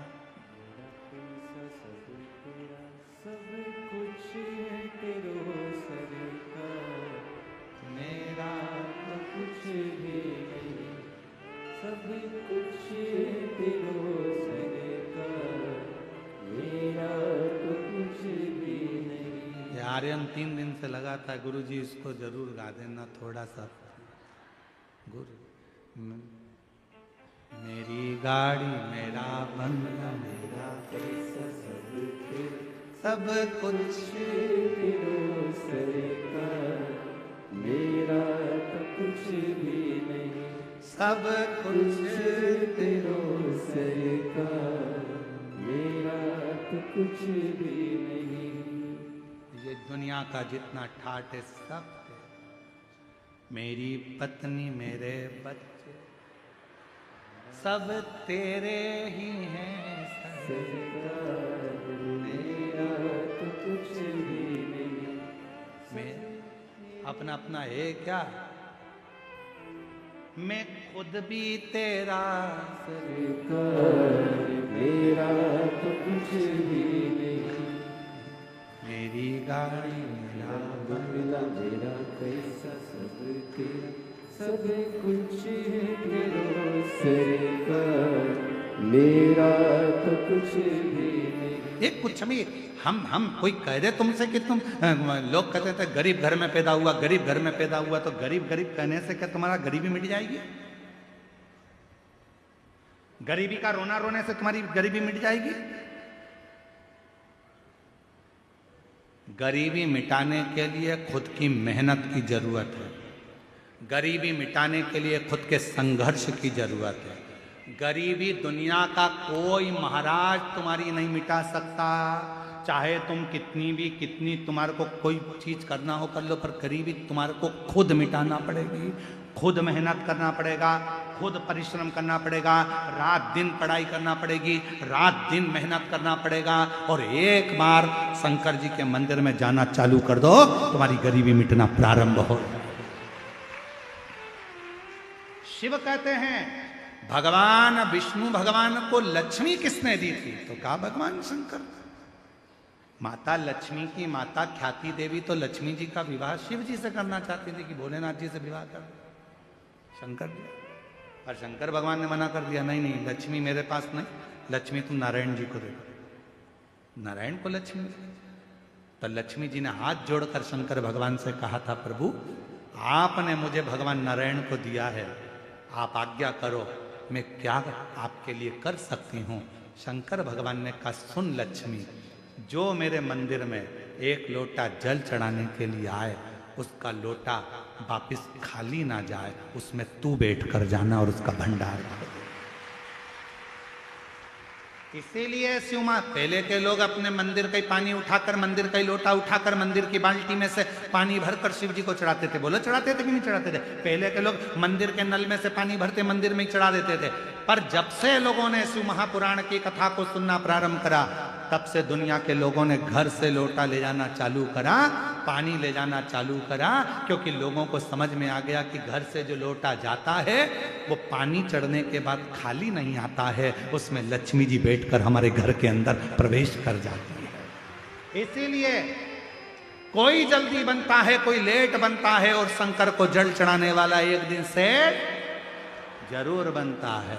शिव को जल चढ़ाने वाला सेठ जरूर बनेगा, गरीबी उसकी हटेगी जरूर।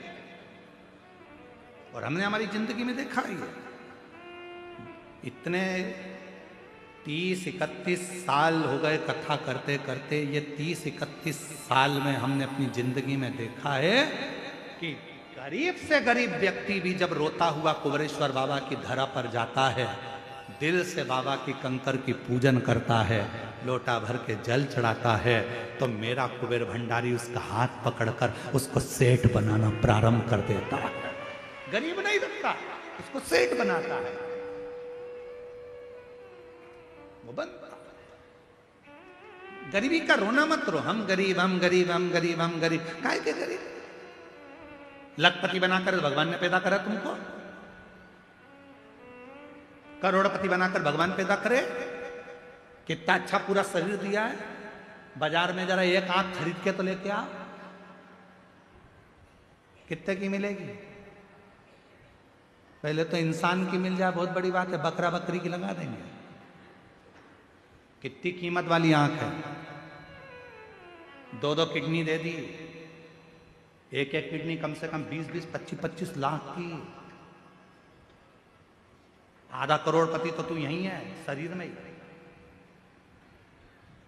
कितना दिया परमात्मा ने, तुझे खाली नहीं भेजा, करोड़पति बनाकर भेजा। उससे पूछो जिसके पास नहीं रहता। एक पत्र है, देखो कितना सुंदर है पत्र, देखो।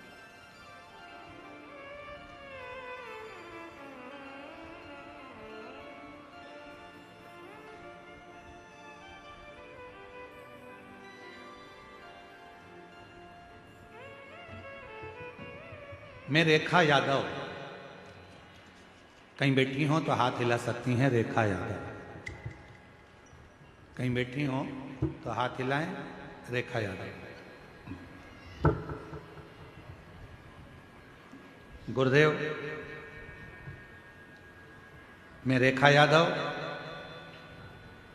तीसरी बार पत्र लिख रही हूं गुरुजी। 2019 से कथा सुन रहे हैं, शिव जी पर जल चढ़ाते हैं, लेकिन हमको ये पता नहीं था कि गणेश जी कहाँ हैं, अशोक सुंदरी कहाँ हैं, कार्तिकेय जी कहाँ हैं। गुरुजी, आपने भोलेनाथ जी से हमारी पहचान करा दिया, आपको धन्यवाद।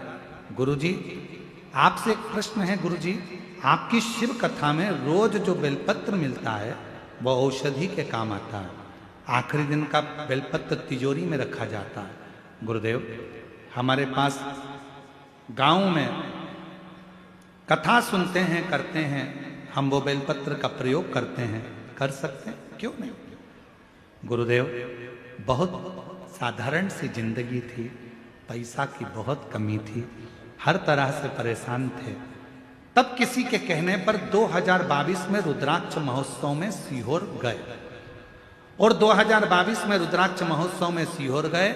वहां पर हमने बाबा से विनती करी कि बाबा ऐसी कृपा करना मेरे बेटे की सरकारी नौकरी लग जाए, और आज बाबा की कृपा से मेरे बेटे की सरकारी नौकरी लग गई। मैं बाबा को यहाँ प्रणाम करने के लिए आई हूँ।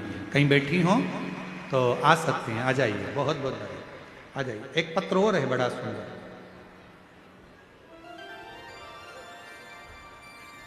मैं मेघा वर्मा, पिता कोमल सिंह वर्मा, माता चंद्रकांति वर्मा, ग्राम तरेसर, जरा पढ़ लो, तुम लोग पढ़ लो। गांव कौन सा लिखा है? तरेसर, पीओ पथरी, जिला रायपुर, छत्तीसगढ़ की रहने वाली हूँ। कहीं बैठी हो तो हाथ हिला सकती हैं। मेघा वर्मा, पिता कोमल सिंह वर्मा। एक लोटे जल का पशुपति व्रत पंडाल में बैठकर कथा सुनने का फल मिलता है गुरुदेव। मैं बताना चाहती हूँ, कई बार मैंने सरकारी नौकरी के लिए अप्लाई किया, फिर भी सरकारी नौकरी नहीं लग रही थी। फिर मैंने आपकी कथा सन 2022 से सुनना प्रारंभ की। आपके कहे अनुसार मंदिर जाना प्रारंभ किया, 3 बार पशुपति व्रत किया, 5 पंडाल बैठकर आपकी कथा सुनी। तब बाबा ने मेरी पुकार सुन ली और मेरी सरकारी नौकरी लग गई। बाबा, आज मैं बाबा को धन्यवाद देने के लिए आई हूँ, बाबा को प्रणाम करने के लिए आई। शिव तत्व इसी को कहते हैं। आप किस भाव से भगवान देवाधिदेव महादेव को भज रहे हो, आप किस भाव से, कहीं बैठी हो ये वर्मा तो आ सकती हैं कथा बेलपत्र लेने के, किस भाव से आप शिव को भज रहे हो, यह आपके ऊपर नहीं।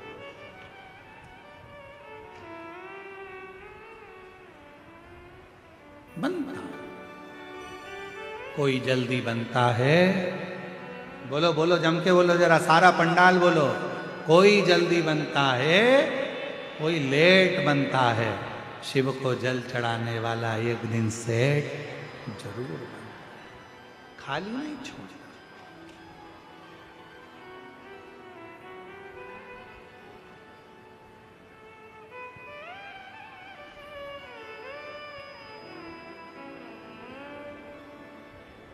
भले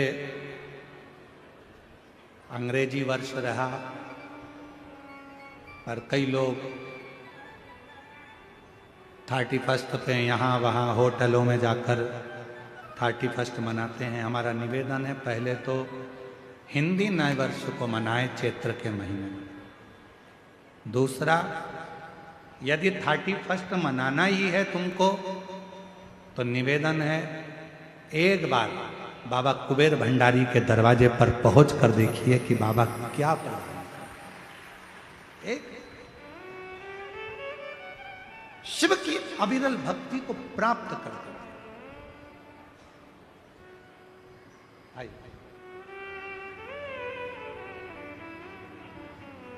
और मेरा आपकी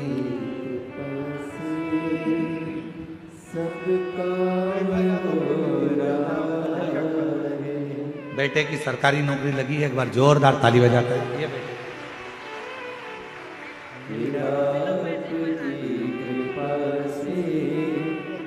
सबका हो रहा है। करते हो होने वाला, मेरा नाम हो रहा है। खुश होकर जाओ, रोते रोते नहीं, आंसू पोछो फिर जाओ आराम से। और मेरा आपकी कृपा से सब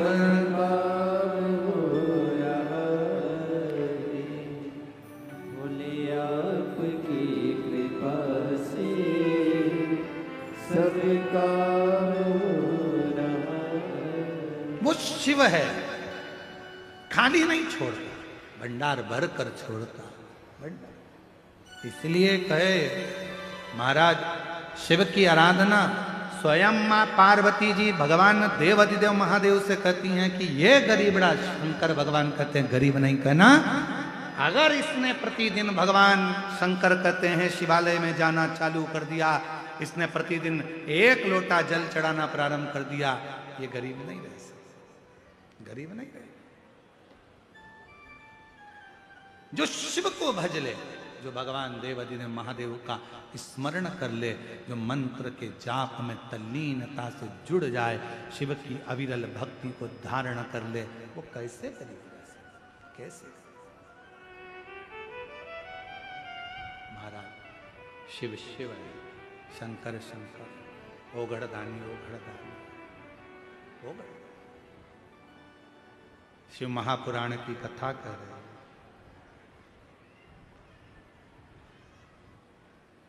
तारकासुर के 3 बेटे, तारकाक्ष, विनुमाली और कमलाक्ष,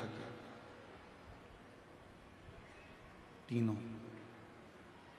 पिता का बैर नहीं था शिव जी से, शंकर भगवान से हमें कोई बैर नहीं। तीनों ने ब्रह्मा जी से वर मांगा कि हमें वर दीजिए, हमारे प्राण ना छूटे। कहा नहीं, ऐसा नहीं हो सकता कि प्राण ना छूटे, मृत्यु लोक में अगर आए हो तो जाना तो पड़े, प्राण तो छूटे। पर एक बात है, अगर तुम संसार सागर में आए हो, प्राण छूटेंगे, उससे पहले कोई अच्छा कर्म कर लो तो ठीक। तारकासुर के 3 बेटे तारकाक्ष, विदुमाली और कमलाक्ष की ने आखिरी में वर मांग लिया कि हम तीनों के प्राण छूटे तो एक साथ छूटे, मरे तो एक साथ मरे, आप हमें वर दे दीजिए। शिव जी, भगवान ब्रह्मा जी ने वर दे दिया, तथास्तु। अब इन तीनों ने विचार कर लिया कि अपन 3 पुरी का निर्माण करो, अलग अलग महल बनाओ, अलग अलग नगर बसाओ, अलग अलग महल में, अलग अलग नगर में जाकर निवास करो। तीनों कभी एक साथ एकत्रित मत होना, एक जगह पर इकट्ठे मत होना। इकट्ठे हुए कि मरे, एकत्रित हुए कि मरे, इसलिए तीनों एक जगह पर एकत्रित मत होना। और तीनों एक जगह पर एकत्रित नहीं। बहुत उपद्रव मचाया, सारे देवता परेशान हो गए, सारे।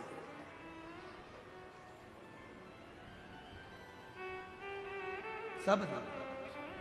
तब सबने भगवान देवाधिदेव महादेव से प्रार्थना करी, भगवान शंकर से विनय करी, भोले बाबा, हे ओ घड़दानी, हे शंकर भगवान, कृपा करिए, दया करिए, दयालु दातार दया कीजिए, कृपा कीजिए भोले बाबा, इन तीनों का संहार कर दीजिए, ये तीनों उपद्रव मचा रहे हैं, परेशान कर रहे हैं, बाबा कुछ कृपा करो।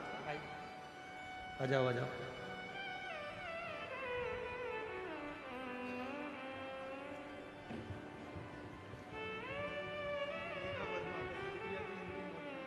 आपकी बेटी का सरकारी जॉब लगा है, एक बार जोरदार ताली बजाकर स्वागत करिए। वर्मा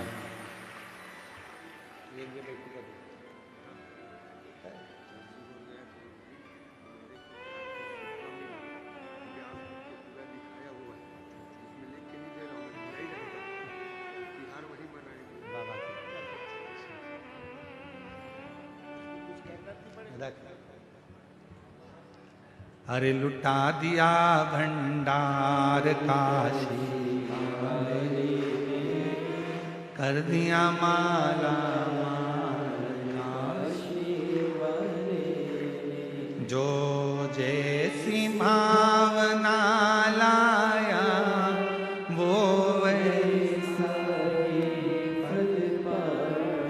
नहीं, खाली उसे लौटाया वो मन ही मन हर्षाया, और कर दिया माला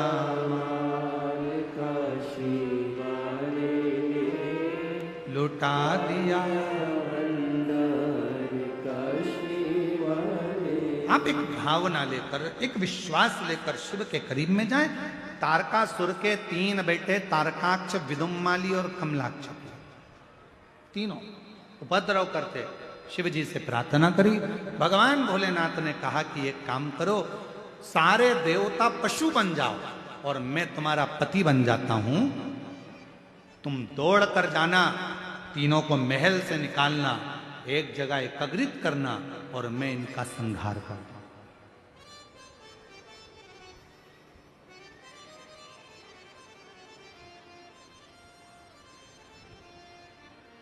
देवता पशु बन गए, भगवान उनके पति बन गए। शिव जी का नाम हो गया पशुपति नाथ। बोल पशुपतिनाथ भगवान की।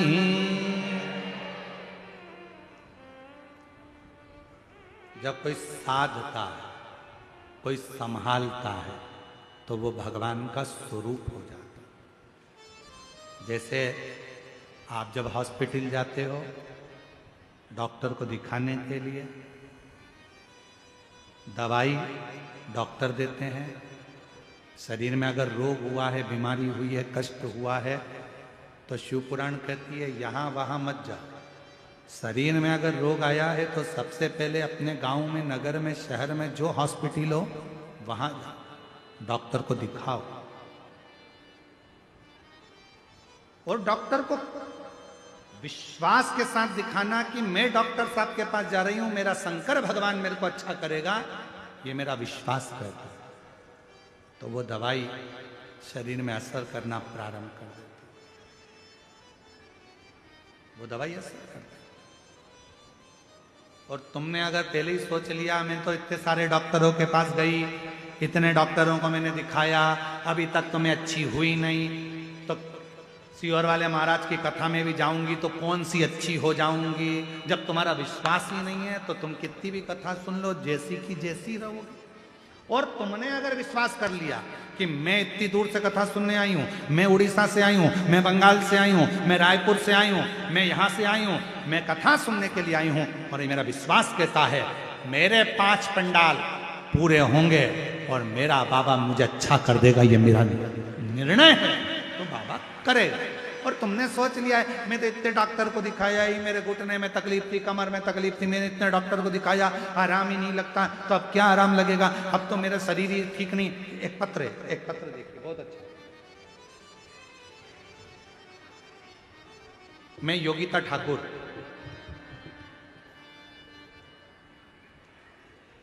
कहीं बैठी हैं योगिता जी? मैं योगिता ठाकुर, ठेल का बोर्ड कांकेर से हूं। कहीं बैठी हो तो हाथ हिला सकती हैं और एक बेलपत्र लेने आ सकती हैं। मैं योगिता ठाकुर, ठेल का बोर्ड कांकेर से हूं। कोटि कोटि प्रणाम करती हूं, बहुत बहुत धन्यवाद देती हूं।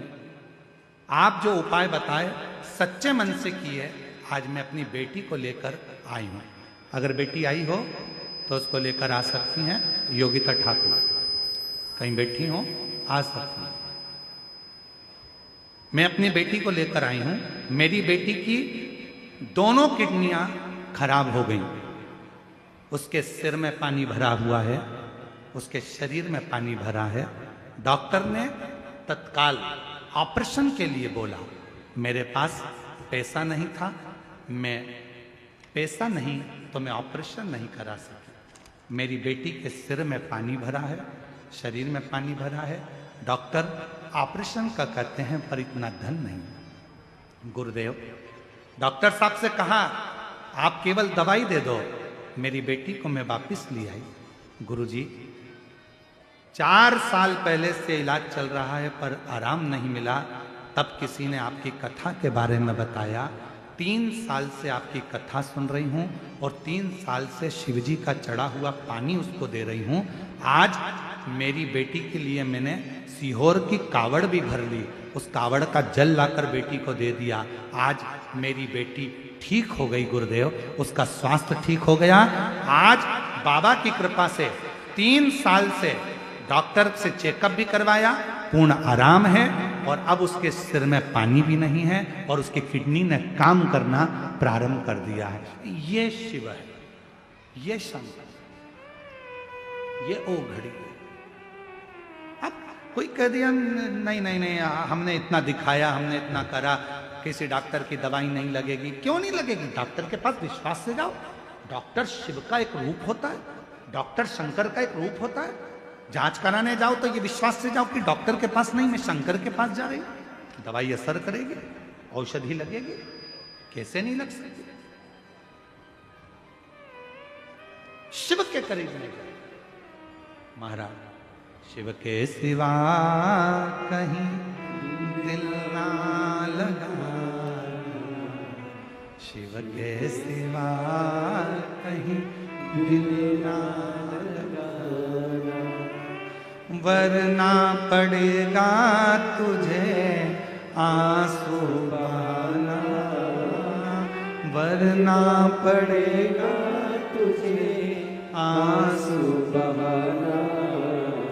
शिव के सिवा कहीं दिल ना लगाना, शिव के सिवा कहीं दिल ना लगाना। जो शिव का गुणगान किया है, जो शिव का गुणगान किया है, सच्चा जीवन वो ही जिया है, सच्चा जीवन वो ही जिया है। सुमिरन के बल से तुझे, सुमिरन के बल से तुझे मुक्ति है पाना। शिव के सिवा कहीं दिल ना लगाना, शिव के सिवा कहीं दिल ना लगाना। शिव पर आश्रित तो हो। अरे गुरुजी, मैंने वहां दिखाया था, हमने वहां जांच कराई थी, आराम नहीं मिला। इतने बड़े बड़े डॉक्टरों को दिखा लिया, आराम नहीं मिला। हम कहते हैं अब डॉक्टर को भी दिखाओ, दवाई भी ले और एक काम करो, शंकर जी के मंदिर में जाकर एक लोटा जल चढ़ाकर, पानी को झेल कर, नंदी के पास बैठकर, कुंदकेश्वर का नाम लेकर एक बेलपत्री और पानी पीना चालू करो। बाबा आपको स्वस्थ करना प्रारंभ करें। कुंदकेश्वर महादेव का नाम सुख देता है, बीमारी से दूर कर देता है।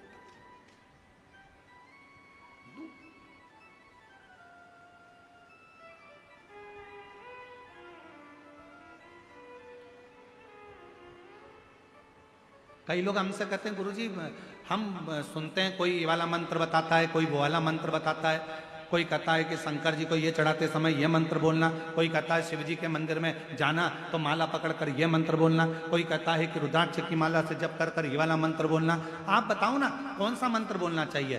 हमारा निवेदन है हम मंत्र कम भजन ज्यादा बताते हैं। क्यों? क्योंकि हो सकता है कि मंत्र बोलने में त्रुटि हो जाए, मंत्र बोलने में गलती हो जाए, पर जब आप दिल से भगवान को भजन से ही रिझा लोगे तो परमात्मा आकर दर्शन दे ही देता। बहुत है। ओम नमः शिवाय आपके पास में है, नमः शिवाय आपके पास में है, और श्री शिवाय नमस्तुभ्यम आपके पास में है। जब ये मंत्र आपके पास में है तो फिर कहां भटकना, क्यों भटकना। हो जाए जपो श्री शिवाय नमस्तुभ्यं, श्री शिवाय नमस्तुभ्यं। जपा करो। तारकासुर के तीनों बेटों ने उपद्रव किया, देवता पशु बन गए, पशु बनकर उनको एक जगह पर एकत्रित करा। भगवान शंकर ने बड़े नंदी का रूप लिया, उनको मारने के लिए दौड़ पड़े। जैसे शिव जी दौड़े, इतने में से तारकाक्ष और विदुन्माली को मारने वाले थे, कमलाक्षकी ने पीछे से आकर फरसा उठाकर जो भगवान नंदी का रूप लिए थे उनका सिर काट दिया। सिर कटा हुआ नेपाल में पहुंच गया, धड़ केदारनाथ जी में रह गया। जैसे ही धड़ नीचे की ओर गया, इतने में शंकर भगवान ने अपना मूल स्वरूप धारण करा, त्रिशूल उठाया, तारकाक्ष, विदुम्माली और कमलाक्षकी तीनों का संहार कर दिया। देवताओं ने पुष्पों की वृष्टि कर कर कहा, बोल पशुपतिनाथ भगवान की। भगवान पशुपतिनाथ का रूप धर लिया। पशुपतिनाथ, पशुपति व्रत, पाशुपत्य योग,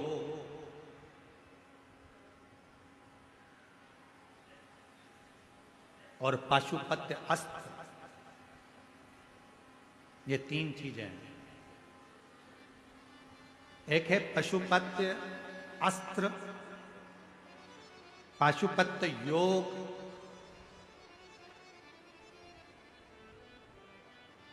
और पाशुपत्य व्रत। तीन पशुपति व्रत।